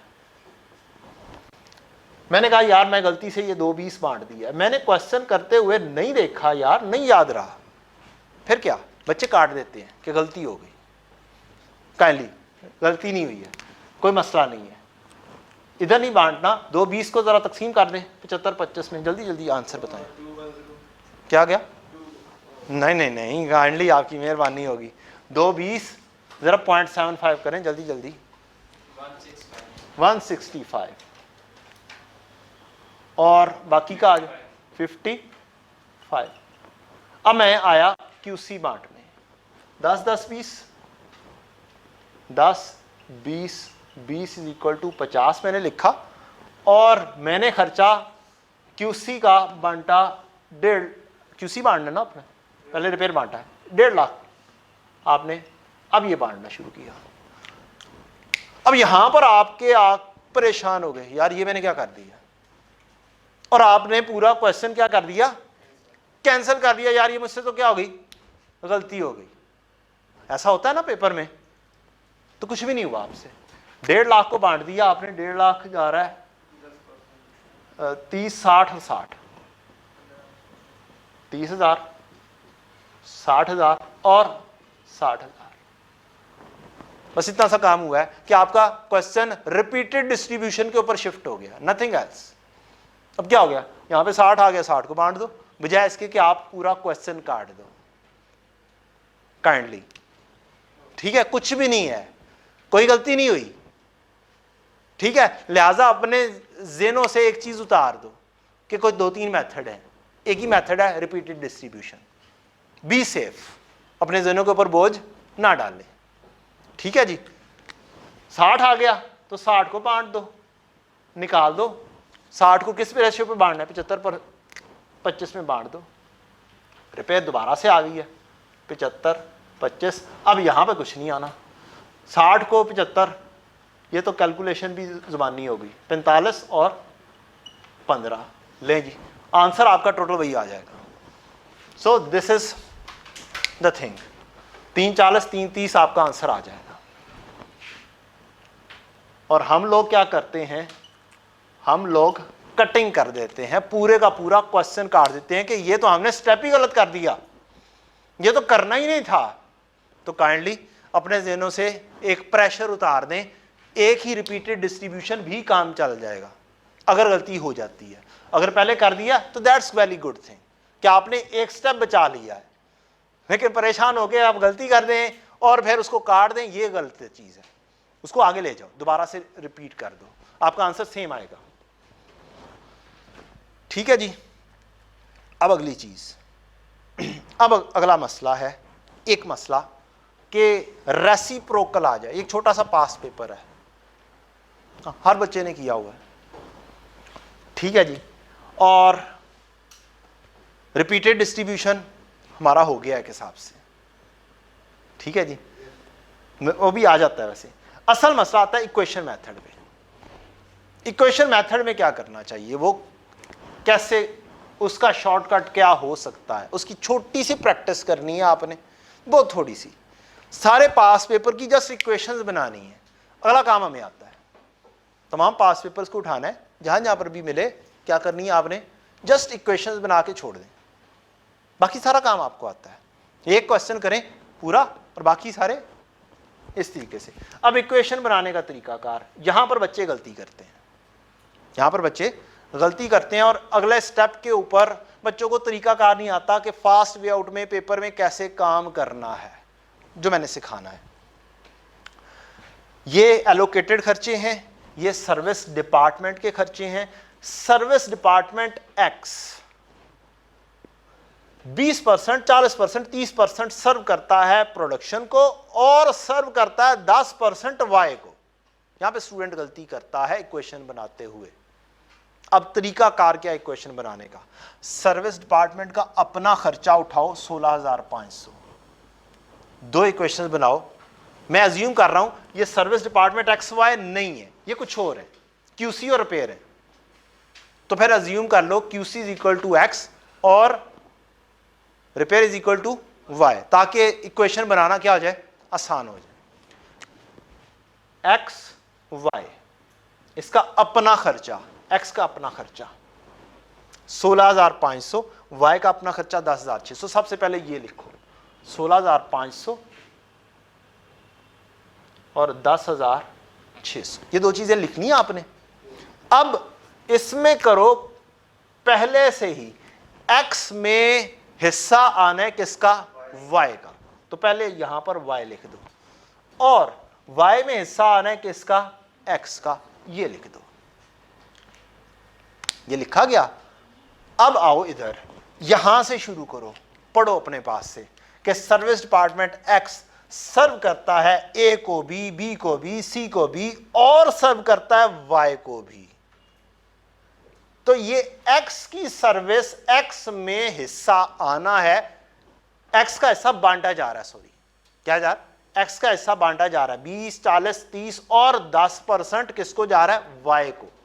तो ये वाली चीज है, ये किसको जाएगी, वाई को जाएगी, कि वाई को हिस्सा 10% ऑफ एक्स आना है, 10% ऑफ एक्स आना है, वाई को हिस्सा यहां पर आएगा 0.1। ये है तरीकाकार इक्वेशन बनाने का। ठीक है जी, रिपीट करते हैं वाई के लिए। सर्विस डिपार्टमेंट वाई सर्व कर रहा है 40% ए को, 20% बी को, सी को 20% और सर्विस डिपार्टमेंट वाई सर्व कर रहा है एक्स को 20%। तो इसका मतलब है एक्स में 20% ऑफ वाई जाना है, 20% आएगा यहां पर, 20% ऑफ वाई जाना है।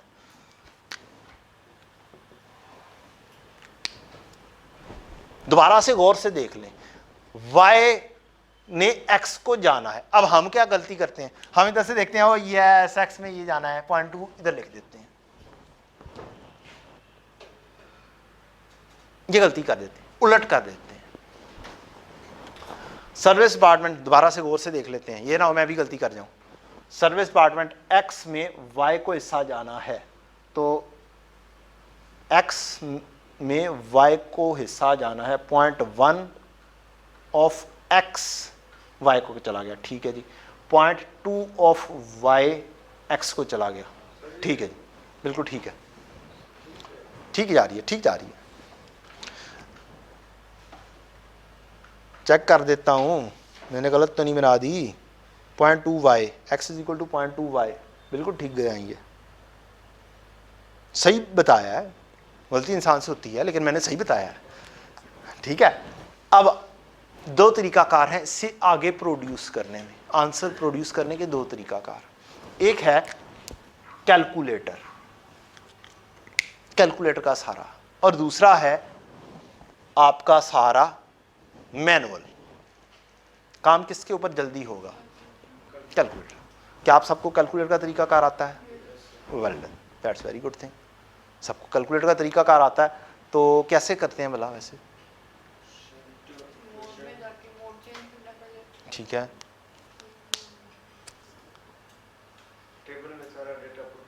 टेबल में डाटा पुट करना है। आपके पास तो बहुत अच्छा सा कैलकुलेटर है, इसको रीअरेंज करना है पहले कैलकुलेटर की फॉर्म में। इस इक्वेशन को सबसे पहले क्या करना है, रीअरेंज करना है कैलकुलेटर की फॉर्म में, फिर होगा। या फिर इक्वेशन 1 को इक्वेशन 2 में पुट करना है। दोनों तरीके कार सिखा देता हूं, रिपीट कर देता हूं, बहुत सारे बच्चों को नहीं आता होगा क्योंकि सारे बच्चों को जानी है। ठीक है जी, ये इक्वेशन 1 है, ये इक्वेशन 2 है। अगर कैलकुलेटर से कर रहे हैं तो इसको रीअरेंज करना है x plus Y is equal to constant की फॉर्म में। पहले इस y को दूसरी साइड पर लेकर आएंगे, इस y को इस साइड पर लेके आएंगे तो ये बन जाएगा x minus 0.2 y is equal to रह जाएगा 16,500 और ये 0.1 इस साइड पर जाएगा तो ये बन जाएगा minus 0.1x plus 1y is equal to 10,600। ये है कैलकुलेटर का वे आउट और कैलकुलेटर से आंसर निकल आएगा। कैसे आएगा, यहां पर अभी आ जाएगा नजर आपको। ये कैलकुलेटर किधर गया भाई, ये हमारा कैलकुलेटर आ गया। अब हमारे पास मोड में जाना है, हमें 5 नंबर पे क्वेश्चन आई। पहले नंबर पर ये क्वेश्चन है 1a, ये यहां पर भी लिखा हुआ है कि किस फॉर्म में होना चाहिए। ax plus Y is equal to constant की फॉर्म में कन्वर्ट करोगे फिर आंसर सही आएगा, अदरवाइज आंसर सही नहीं आने का। तो 1 पिक करते हैं। अब यहां पर रीअरेंज कर लिया है, रीअरेंज कर लिया तो यहां पर आ गया आपका 1, यहां पर भी आ गया 1 माइनस 0.2 16,500 कैलकुलेटर पर लिखेंगे। यहां पे 1 एंटर माइनस 0.2 माइनस में एंटर, फिर 16,500 equal to minus 0.1 yes, then 1, then 10,600, फिर एंटर, फिर एंटर, x 19,000 y 12,500, x आ गया 19,000 और y आ गया 12,500। जस्ट लिखें यूजिंग कैलकुलेटर, रीअरेंजमेंट भी लिखें क्योंकि अगर नहीं रीअरेंजमेंट करेंगे गलती करेंगे, बिलीव मी गलती करेंगे। लिख देंगे, कोई लिखने पे टाइम नहीं लगना, वो आपका टाइम सेव हो जाना है। ये पहला तरीकाकार। दूसरा तरीकाकार, इसको एक चीज बनाओ, कोई भी इक्वेशन दूसरे में पुट इन कर दो। एनी इक्वेशन, x में y पुट कर देते हैं, यहां पर क्या आ जाएगा, x इज इक्वल टू, आपकी इक्वेशन बन जाएगी x is equal to 16,500 plus 0.2 और ब्रैकेट स्टार्ट हो जाएगी, ये पूरा आ जाएगा 10,600 जमा 0.1x। अब इसको भी कैलकुलेटर पे सॉल्व कर लो, बजाय इसके के और सोचना शुरू करो कि मैं इसको इससे मल्टीप्लाई करूं, फिर इसको इससे मल्टीप्लाई करूं, फिर आंसर लूं। तो इसका तरीकाकार भी तो आना चाहिए कि x किस तरह से सॉल्व होता है। The most easiest way out, ये उससे भी आसान है। इक्वेशन वाला भूल जाता है, ये वाला ज्यादा आसान है, लेकिन कैलकुलेटर अच्छा होना चाहिए। शिफ्ट मोड 1, चलें जी, ओ यार मोड 1। अब बेटा जी उधर x कैसे लिखना है, अल्फा x आ जाएगा। ये डिपेंड करता है कि ये आपके पास कहां पर लिखा हुआ है। ये x लिखा हुआ है, मेरे पास ब्रैकेट क्लोज पे लिखा हुआ है, कोई ब्लैक कलर का यूज करते हैं। ये है 991 ES जो अलाउड है, एक EX स्टूडेंट्स यूज करते हैं, उसके अंदर कोई और वे आउट होगा, माइट भी कहीं और लिखा होगा। तो ये ब्रैकेट क्लोज से x आ गया। अल्फा कैल्क यहां पर इक्वल टू लिखा हुआ है, अब आपने ढूंढना है इक्वल टू कहां पे लिखा हुआ है अपने कैलकुलेटर पर।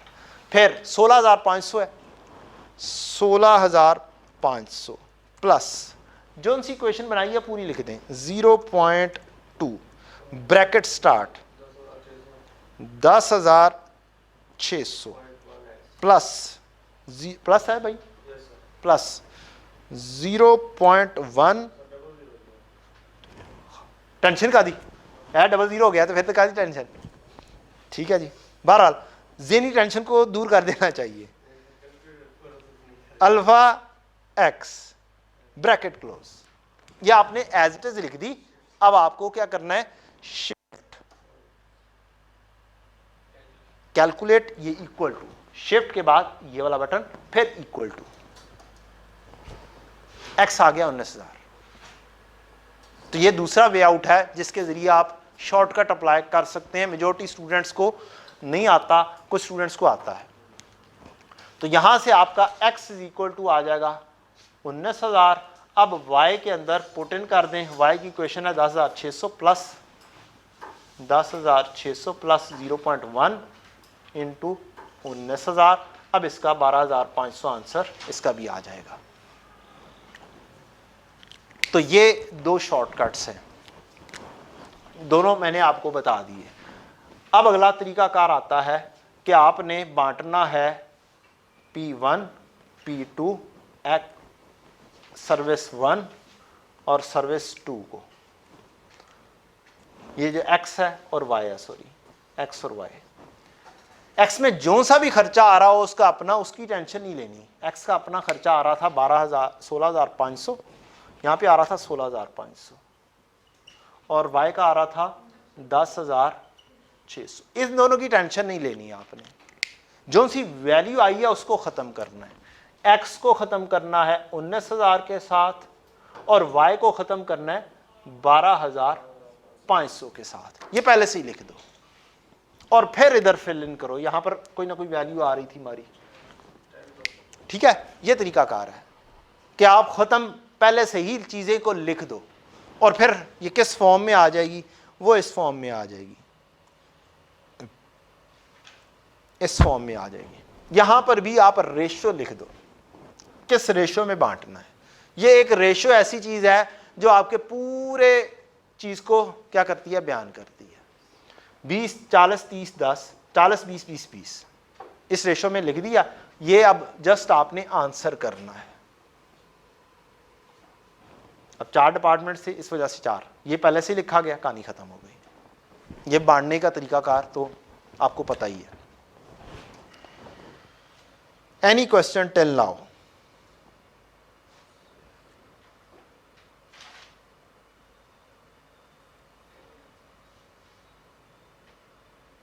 Any question till now if you have? Clear है जी?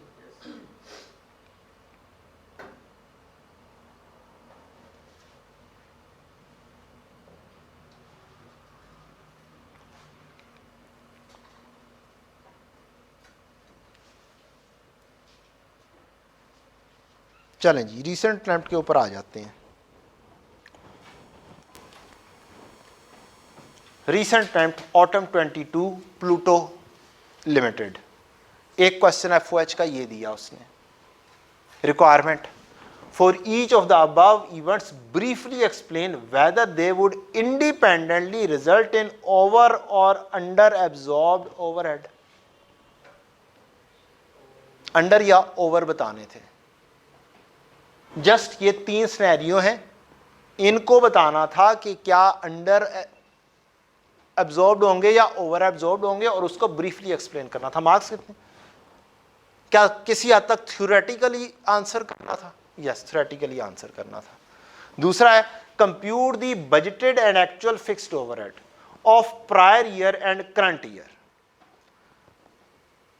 Budgeted and actual fixed FOH workout करने हैं, पिछले साल के और करंट ईयर के। Assume that there was no other increase decrease in fixed overhead other than those mentioned above. ये requirement थी। हम देख के परेशान हो गए, इसका रिजल्ट कितना का आया होगा, कितने % आया होगा?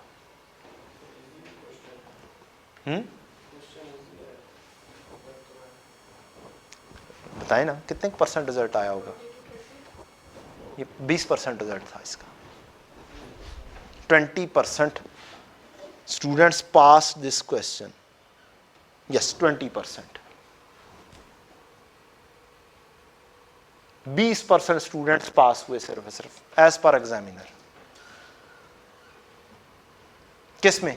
FOH में।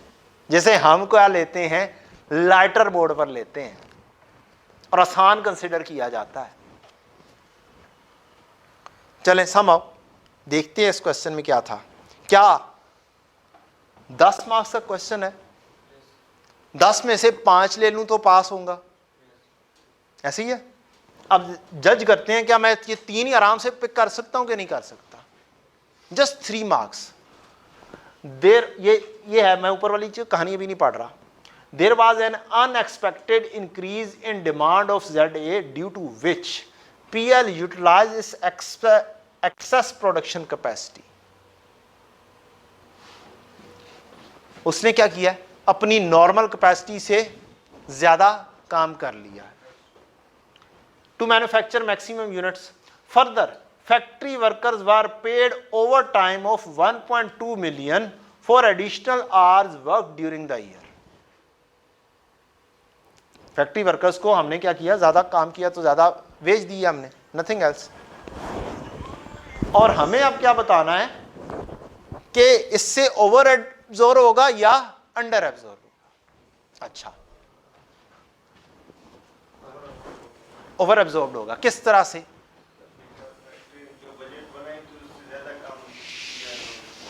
हाँ बिल्कुल ठीक है। एक छोटा सा काम करना था स्टूडेंट्स ने और ये वाला आंसर हो जाना था, और वो था कि एब्जॉर्ब्ड का फार्मूला सिर्फ लिख लेते। क्या लिख लेते? एब्जॉर्ब्ड का फार्मूला लिख लेते और अंडर ओवर एब्जॉर्ब्ड का फार्मूला लिख लेते। तो आपने जज कर लेना था होता क्या जी, actual quantity into overhead absorption rate. अगर क्वांटिटी आप नॉर्मल जो आपने एस्टिमेट किया उससे ज्यादा बनाएंगे, ओवर एब्जॉर्ब हो जाएगा। आपका ये तो रेट सेम रहना ना। क्वांटिटी मैंने अज्यूम की थी, ओवरहेड एब्जॉर्प्शन रेट का साथ फार्मूला लिख लेते, budgeted FOH divide by budgeted quantity. अब अगर मैंने क्वांटिटी कुछ अज्यूम कर लेते, 1 मार्क्स लेने के लिए कुछ अज्यूम कर लेते भाई कि बजटेड क्वांटिटी मैंने 1000 ली थी, ठीक, FOH थे 1 मिलियन के, एक रेट आ जाएगा रुपीस कितना, 1000 ही आ जाएगा, 3 से वर कट गए, 1000 रुपये पर यूनिट। अब अगर मैं एक्चुअल क्वांटिटी बना गया हूं 2000 या 1500 1200, तो क्या हो जाएगा, ओवर एब्जॉर्ब हो जाएगा भाई। So simple. ये जुबानी भी हो सकता था।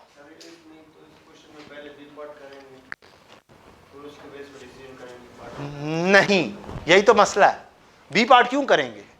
हमेशा पेपर के अंदर हर क्वेश्चन के अंदर से देखना होता है आसान एरिया कौन सा है, which one is most easiest area.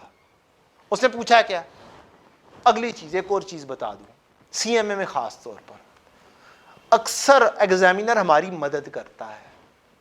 वो हमें पहली रिक्वायरमेंट ऐसी देता है कि आप वो करेंगे तो अगली रिक्वायरमेंट पूरी होगी।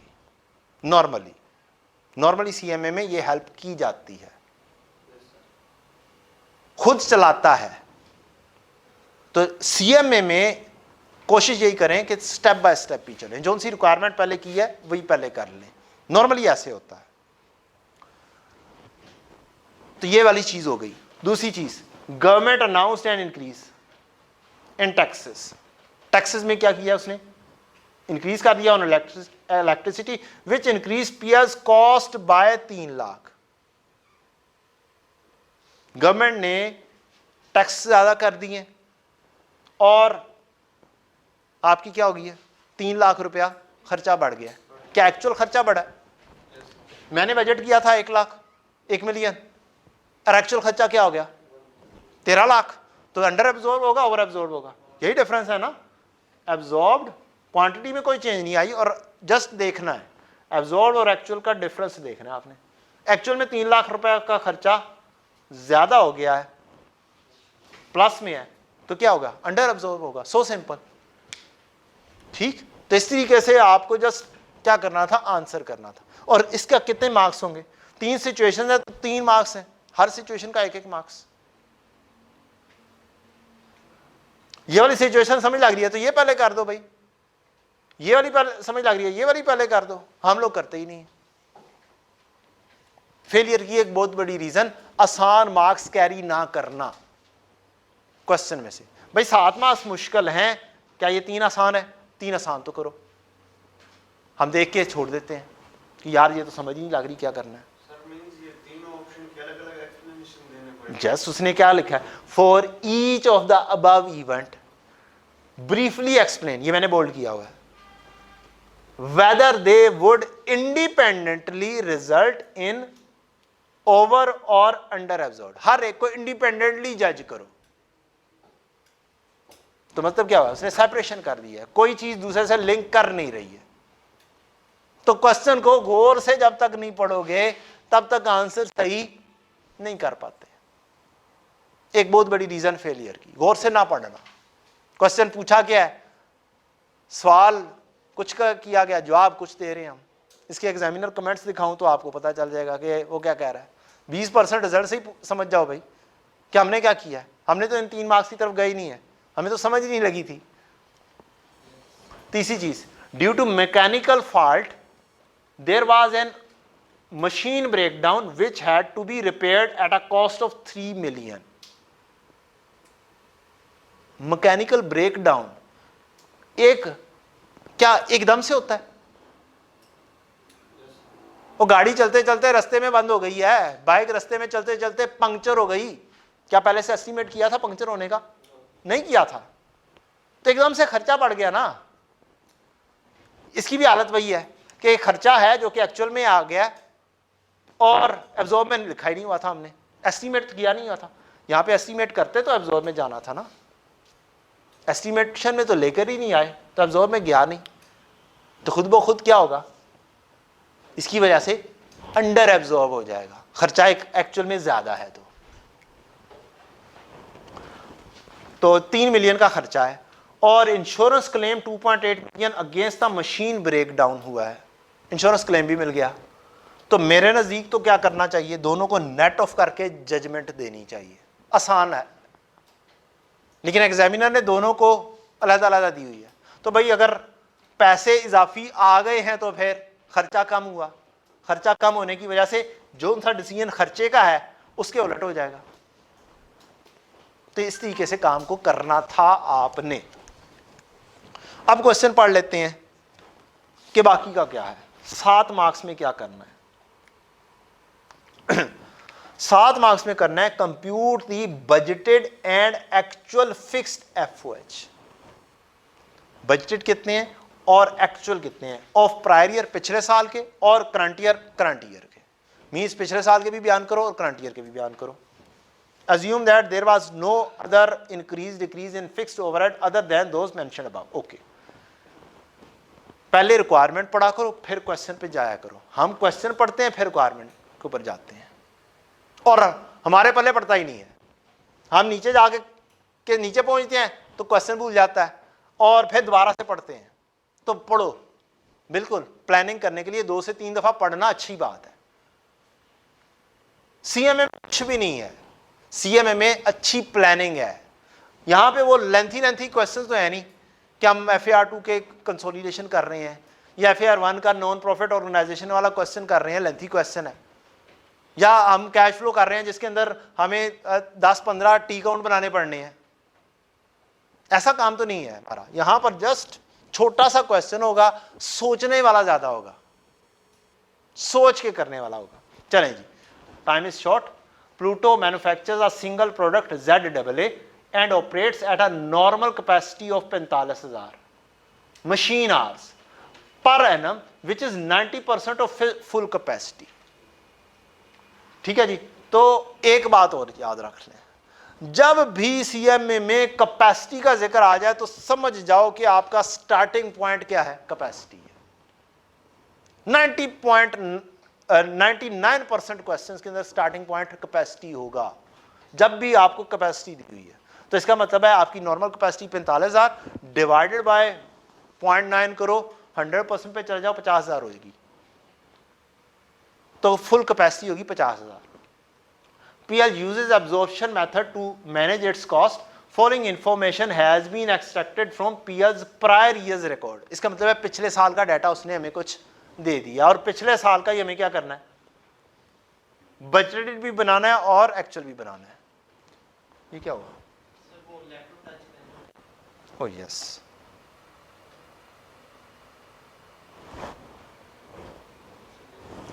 ठीक है जी।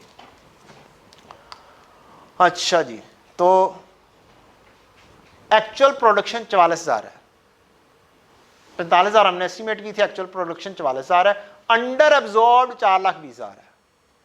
इसका मतलब मुझे क्या करना है, मुझे बजटेड के ऊपर पहुंचना है, और अंडर एब्जॉर्ब दिया हुआ है, इसका मतलब है मुझे यहां पर इन दोनों चीजों के ऊपर लिखना पड़ेगा, एक्चुअल एब्जॉर्ब और क्या जी, अंडर या ओवर। अब फार्मूला बना लो, अंडर ओवर के लिए एक फार्मूला बना लो भाई, कि अंडर होगा तो कौन सी चीज बननी है। 4,20,000 उसने दे दिया है, अंडर एब्जॉर्ब्ड है, 4,20,000 आपको अंडर एब्जॉर्ब दे दिया है। इसका मतलब है क्या चीज ज्यादा होगी जी, एक्चुअल ज्यादा होगी, ठीक है, एक्चुअल ज्यादा होगी और एब्जॉर्ब कम हो। कोई चीज सीखो, या तो इसको ब्रैकेट में लेकर आओ अंडर को, या पॉजिटिव में लिखो, जो सी भी चीज बनाते हो उसको फार्मूले में कन्वर्ट कर दो। A B C is equal to A minus B या बी माइनस ए, ताकि आपका आंसर रिवर्स बैक जब जाओ तो चीज सही कैलकुलेट हो, या क्रैम करो चीजों को, या सोच के लिखो। एक्चुअल ज्यादा होगी तो b माइनस ए का फार्मूला बनेगा अगर आपने प्लस में लिखना है, और a माइनस बी का फार्मूला बनेगा अगर आपने इसे माइनस में लिखना है। तो c is equal to A minus B. आपने ये चीज पहले से लिख ली कि आपको किस तरह से चीज मिलनी है, एक चीज मिल गई तो दूसरी चीज पर पहुंच जाओगे। अच्छा जी, फिक्स्ड ओवरहेड एब्जॉर्प्शन रेट 200 पर मशीन आर। एब्जॉर्प्शन का फार्मूला भी लिख दो, actual quantity into overhead absorption rate. Overhead absorption rate क्या मुझे दे दिया, फिक्स्ड एफर्ट एब्जॉर्ब 200 पर मशीन आर, 200 पर मशीन आर, 200 पर मशीन आर। और एक्चुअल क्वांटिटी, एक्चुअल क्वांटिटी में मजे की बात 44,000 यूनिट्स हैं। क्वेश्चन के अंदर एक कॉम्प्लिकेशन की गई है, 44,000 यूनिट्स दे दिए हुए हैं और यहां पर मशीन आवर्स दे दिए गए। ये एक जेन्युइनली मेरे नजदीक गलती है, लेकिन अगर ऐसा कुछ हो गया है, आपको रिलेशन पूरा क्वेश्चन पढ़ने के बाद नहीं मिला, फिर क्या करोगे? फिर आप एक अजम्पशन दोगे, it is assumed that each unit required 1 machine our, और कुछ नहीं हो सकता। पूरा क्वेश्चन मैंने देख लिया था, मुझे पूरे क्वेश्चन के अंदर कुछ नहीं मिला था। तो ये वाली चीज आ जाए, या तो अक्सर होता ये है कि इस तरह का काम हो जाए, एग्जामिनेशन के अंदर रिपोर्ट हो जाता है, उस वक्त वहां पर वो बता देते हैं कि ये गलती है, या फिर आपको कुछ ना कुछ अजम्पशन लेनी पड़ेगी। यहां पर पूरे क्वेश्चन में मुझे नहीं मिला था, फिर मुझे एक अजम्पशन लेनी पड़ेगी। 44,000 और 45,000 का लिंक बस यही बन रहा है कि each unit required 1 machine our. तो फिर मैं यहां पर 44,000 मशीन आर लिखूंगा और मैं नीचे अजम्पशन दे दूंगा, इट इज अज्यूम्ड दैट इतने यूनिट्स रिक्वायर्ड 1 मशीन आर। ये दिया, क्या मेरे पास एब्जॉर्ब आ जाएगा?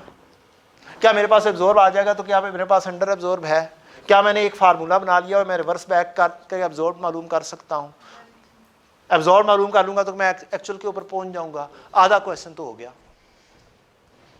आधा क्वेश्चन तो मेरा हो गया। असल चीज है क्वेश्चन को स्टार्ट करना। जो सी चीज गिवन की है ना, सारी चीजें लिखो, ये चीज है। और फिर ये तो करंट ईयर का मसला है, करंट ईयर की तो कहानी डिफरेंट है। अच्छा, ये मेरे पास मौजूद है, क्या मैं बजटेड खर्चे के ऊपर पहुंच सकता हूं? क्या मेरे पास फार्मूला है? फार्मूला लिखो भाई, मुझे ये चीज़ रिक्वायर्ड की गई है, इन दोनों को मल्टीप्लाई करना है। क्या मेरे पास ये भी है, ये भी है?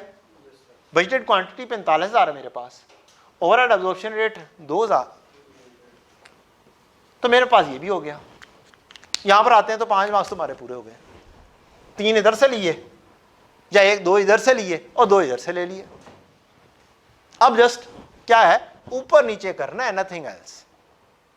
इंक्रीज डिक्रीज करेंगे, दूसरे अगले साल की चीजें आ जाएंगी। अच्छा, अगली चीज, PL has a policy of revising it's fixed overhead absorption rate for each year on the basis of prior years actual overhead. क्या एक्चुअल ओवरहेड अगर आ गए जो ये मालूम किए हैं फार्मूले के जरिए, तो क्या ये अपडेट हो रहा है अगले साल के लिए? तो इसका मतलब है अगले साल के बजटेड कितने होंगे? यही होंगे। तीसरी रिक्वायरमेंट भी पूरी हो गई। 3 आसान रिक्वायरमेंट पूरी हो चुकी हुई हैं, अब सिर्फ चौथी रह गई है जो आपको अगले साल का काम करना है। तो जब तक आप स्टेप बाय स्टेप नहीं चलोगे, एग्जिस्टिंग से हमेशा फ्यूचर की तरफ जाया जाता है, ना कि फ्यूचर से रिवर्स बैक जा रहे होगे। उसने जो सी चीज दी है उसको पेपर पर लेकर आओ, अपने रिलेटेड फार्मूलाज लिखो और आंसर लेकर आओ। This is the way out to do CM में, और कुछ नहीं है। बच्चों को आगे CVP बहुत मुश्किल होती है, सबसे मुश्किल टॉपिक CVP सोचते हैं बच्चे, हालांकि CVP is more easier than decision making के 2 कॉन्सेप्ट्स जो हैं, शटडाउन और क्या दूसरा कौन सा था, फर्दर प्रोसेस। ये 2 थे बस मेरे नजदीक। पूरे CMA में सबसे मुश्किल चीजें हैं तो ये 2 हैं। Process costing is one of the easiest topic, one of the easiest topic है प्रोसेस कॉस्टिंग, जिसमें से मार्क्स लेना बाएं हाथ की खेल होनी चाहिए स्टूडेंट के लिए। अब इसमें 3 रिक्वायरमेंट पूरी होगी, तो क्या चौथी में कुछ रह गया? चौथी में क्या है, ये खर्चे है, unexpected increase in demand, budgeted आ जाएगा और उसमें खर्चे कितने ऐड अप हो गए। फर्दर फैक्ट्री को 1.2 मिलियन देने पड़ गए, ऐड अप कर दो। 3 लाख मजीद खर्चा बढ़ गया, ऐड अप कर दो बजटेड में।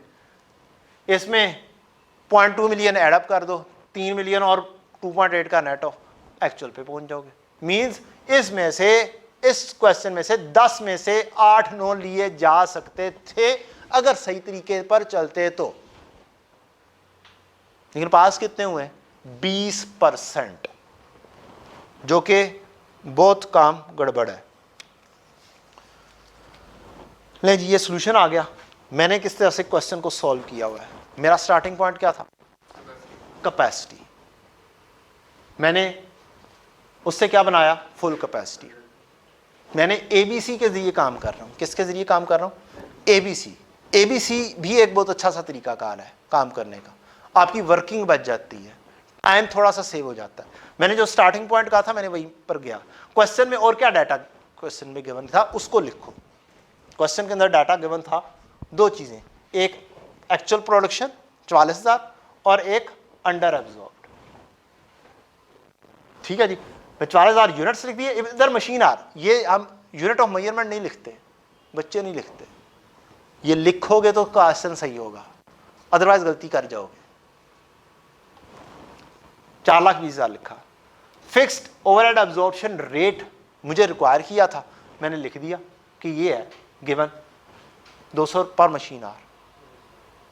ये 5 चीजें लिखी गई। तो अब मुझे क्या मालूम करना है? मुझे फार्मूला लिखना है, वही वाला, वही जो मैंने उधर लिखा है। तो आगे आप स्टेप में आ जाए। 45,200 आंसर आ गया, पहला आंसर मेरा मुकम्मल हो गया। अंडर ओवर एब्जॉर्ब्ड के अंदर करना है तो ये ऊपर मैंने लिखा हुआ है, उसके अंदर वही वाला मेथड जो मैंने वहां पर किया है, वही चीज मैंने सोच के यहां पे लिख दी कि कैसे आनी। Actual quantity into overhead absorption rate, यहां पर मुझे अजम्पशन लेनी पड़ गई। It is assume that each machine are produce 1 unit, क्योंकि और कोई रिलेशन नहीं था क्वेश्चन में। तो ये मेरी एक अजम्पशन मुझे लेनी पड़ी। अब सोचना शुरू किया, अगर actual greater absorb then we have under absorb and we should add under absorb in amount. या आप इस तरीके से जैसे मैंने पहले कहा फार्मूला बना दोगे तो भी बैलेंसिंग आंसर आ जाएगा। तो ये हमने ऐड अप कर दिया, ये हमारा पास आ गया 9 लाख 9.22। यही चीज़ अगले साल के लिए बजटेड है जो क्वेश्चन में कही हुई है, तो मैंने अगले साल के लिए ले लिया। ये 4 चीज़ें तो पूरी हो गई, और नीचे वही वाले खर्चे, 2 खर्चे ऐड अप किए। एक खर्चा overtime paid to factory worker नहीं लेना, क्यों? इसलिए कि ये डायरेक्ट है, ओवरहेड है ही नहीं, ये ओवरहेड है ही नहीं। ठीक है, ओवरहेड क्या चीज होती है? लेबर के अंदर डायरेक्ट लेबर हो और आप ओवर टाइम पे कर रहे हो, तो 2 चीजें होती हैं इसके अंदर हिस्सा। एक होता है बेस रेट और एक होता है ओवर टाइम प्रीमियम।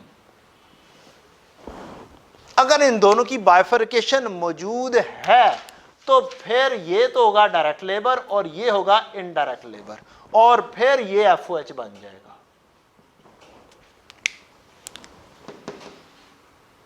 ये इसकी बाइफर्केशन थी ही नहीं, तो इस वजह से जो मेरा ओवर टाइम है वो क्या है?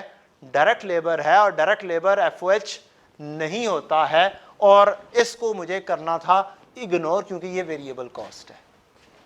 बस इतना सा कहानी थी इसके अंदर, एक डिसीजन था।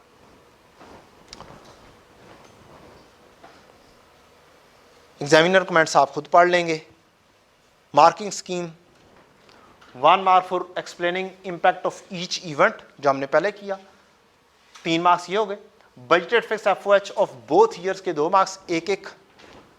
अप्लाइड एफओएच दोनों सालों के 2 मार्क्स, 1-1 यानी कि एक्चुअल एफओएच के 3 मार्क्स, क्योंकि एक्चुअल के अंदर अभी हमें काम थोड़ा सा ज्यादा करना पड़ना था, ये वाला, इसके 3 मार्क्स हैं। तो ये स्टेप बाय स्टेप आप काम कर सकते थे, मैंने दोनों डिस्कस कर दिए हैं। दूसरा क्वेश्चन आप देख लीजिएगा, अगर कोई प्रॉब्लम आए तो मुझसे कल डिस्कस कर लीजिएगा, ठीक है जी। उसके अंदर ये पहला तो यही वाली एग्जांपल्स थी बेचारी, जो मैंने बिल्कुल पहले डिस्कस कर दी थी आपसे, जिसके बच्चे, इसकी एग्जामिनर कमेंट्स दिखाऊं इस बेचारे बच्चे के कि क्या है इसके, और ये एग्जैक्टली पास पेपर का रेप्लिका, इस वजह से मैंने डिस्कस भी नहीं किया। ये वाला जिया का पास पेपर का रेप्लिका है। 35% पास हुए जी, और ए पार्ट में cost allocation basis were explain instead of basis for absorption rate. दूसरा, एक्टिविटी बेस्ड कॉस्टिंग के अंदर भाग गए instead of discussing the selection of base for the absorption factory overhead. तो बच्चे भी अच्छे काम करते हैं 2 मार्क्स के पीछे भी। आज के लिए इतना ही बच्चों, इंशाल्लाह कल मुलाकात करते हैं और मार्जिनल एब्जॉर्प्शन डिस्कस करेंगे इंशाल्लाह। थैंक यू, अस्सलाम वालेकुम।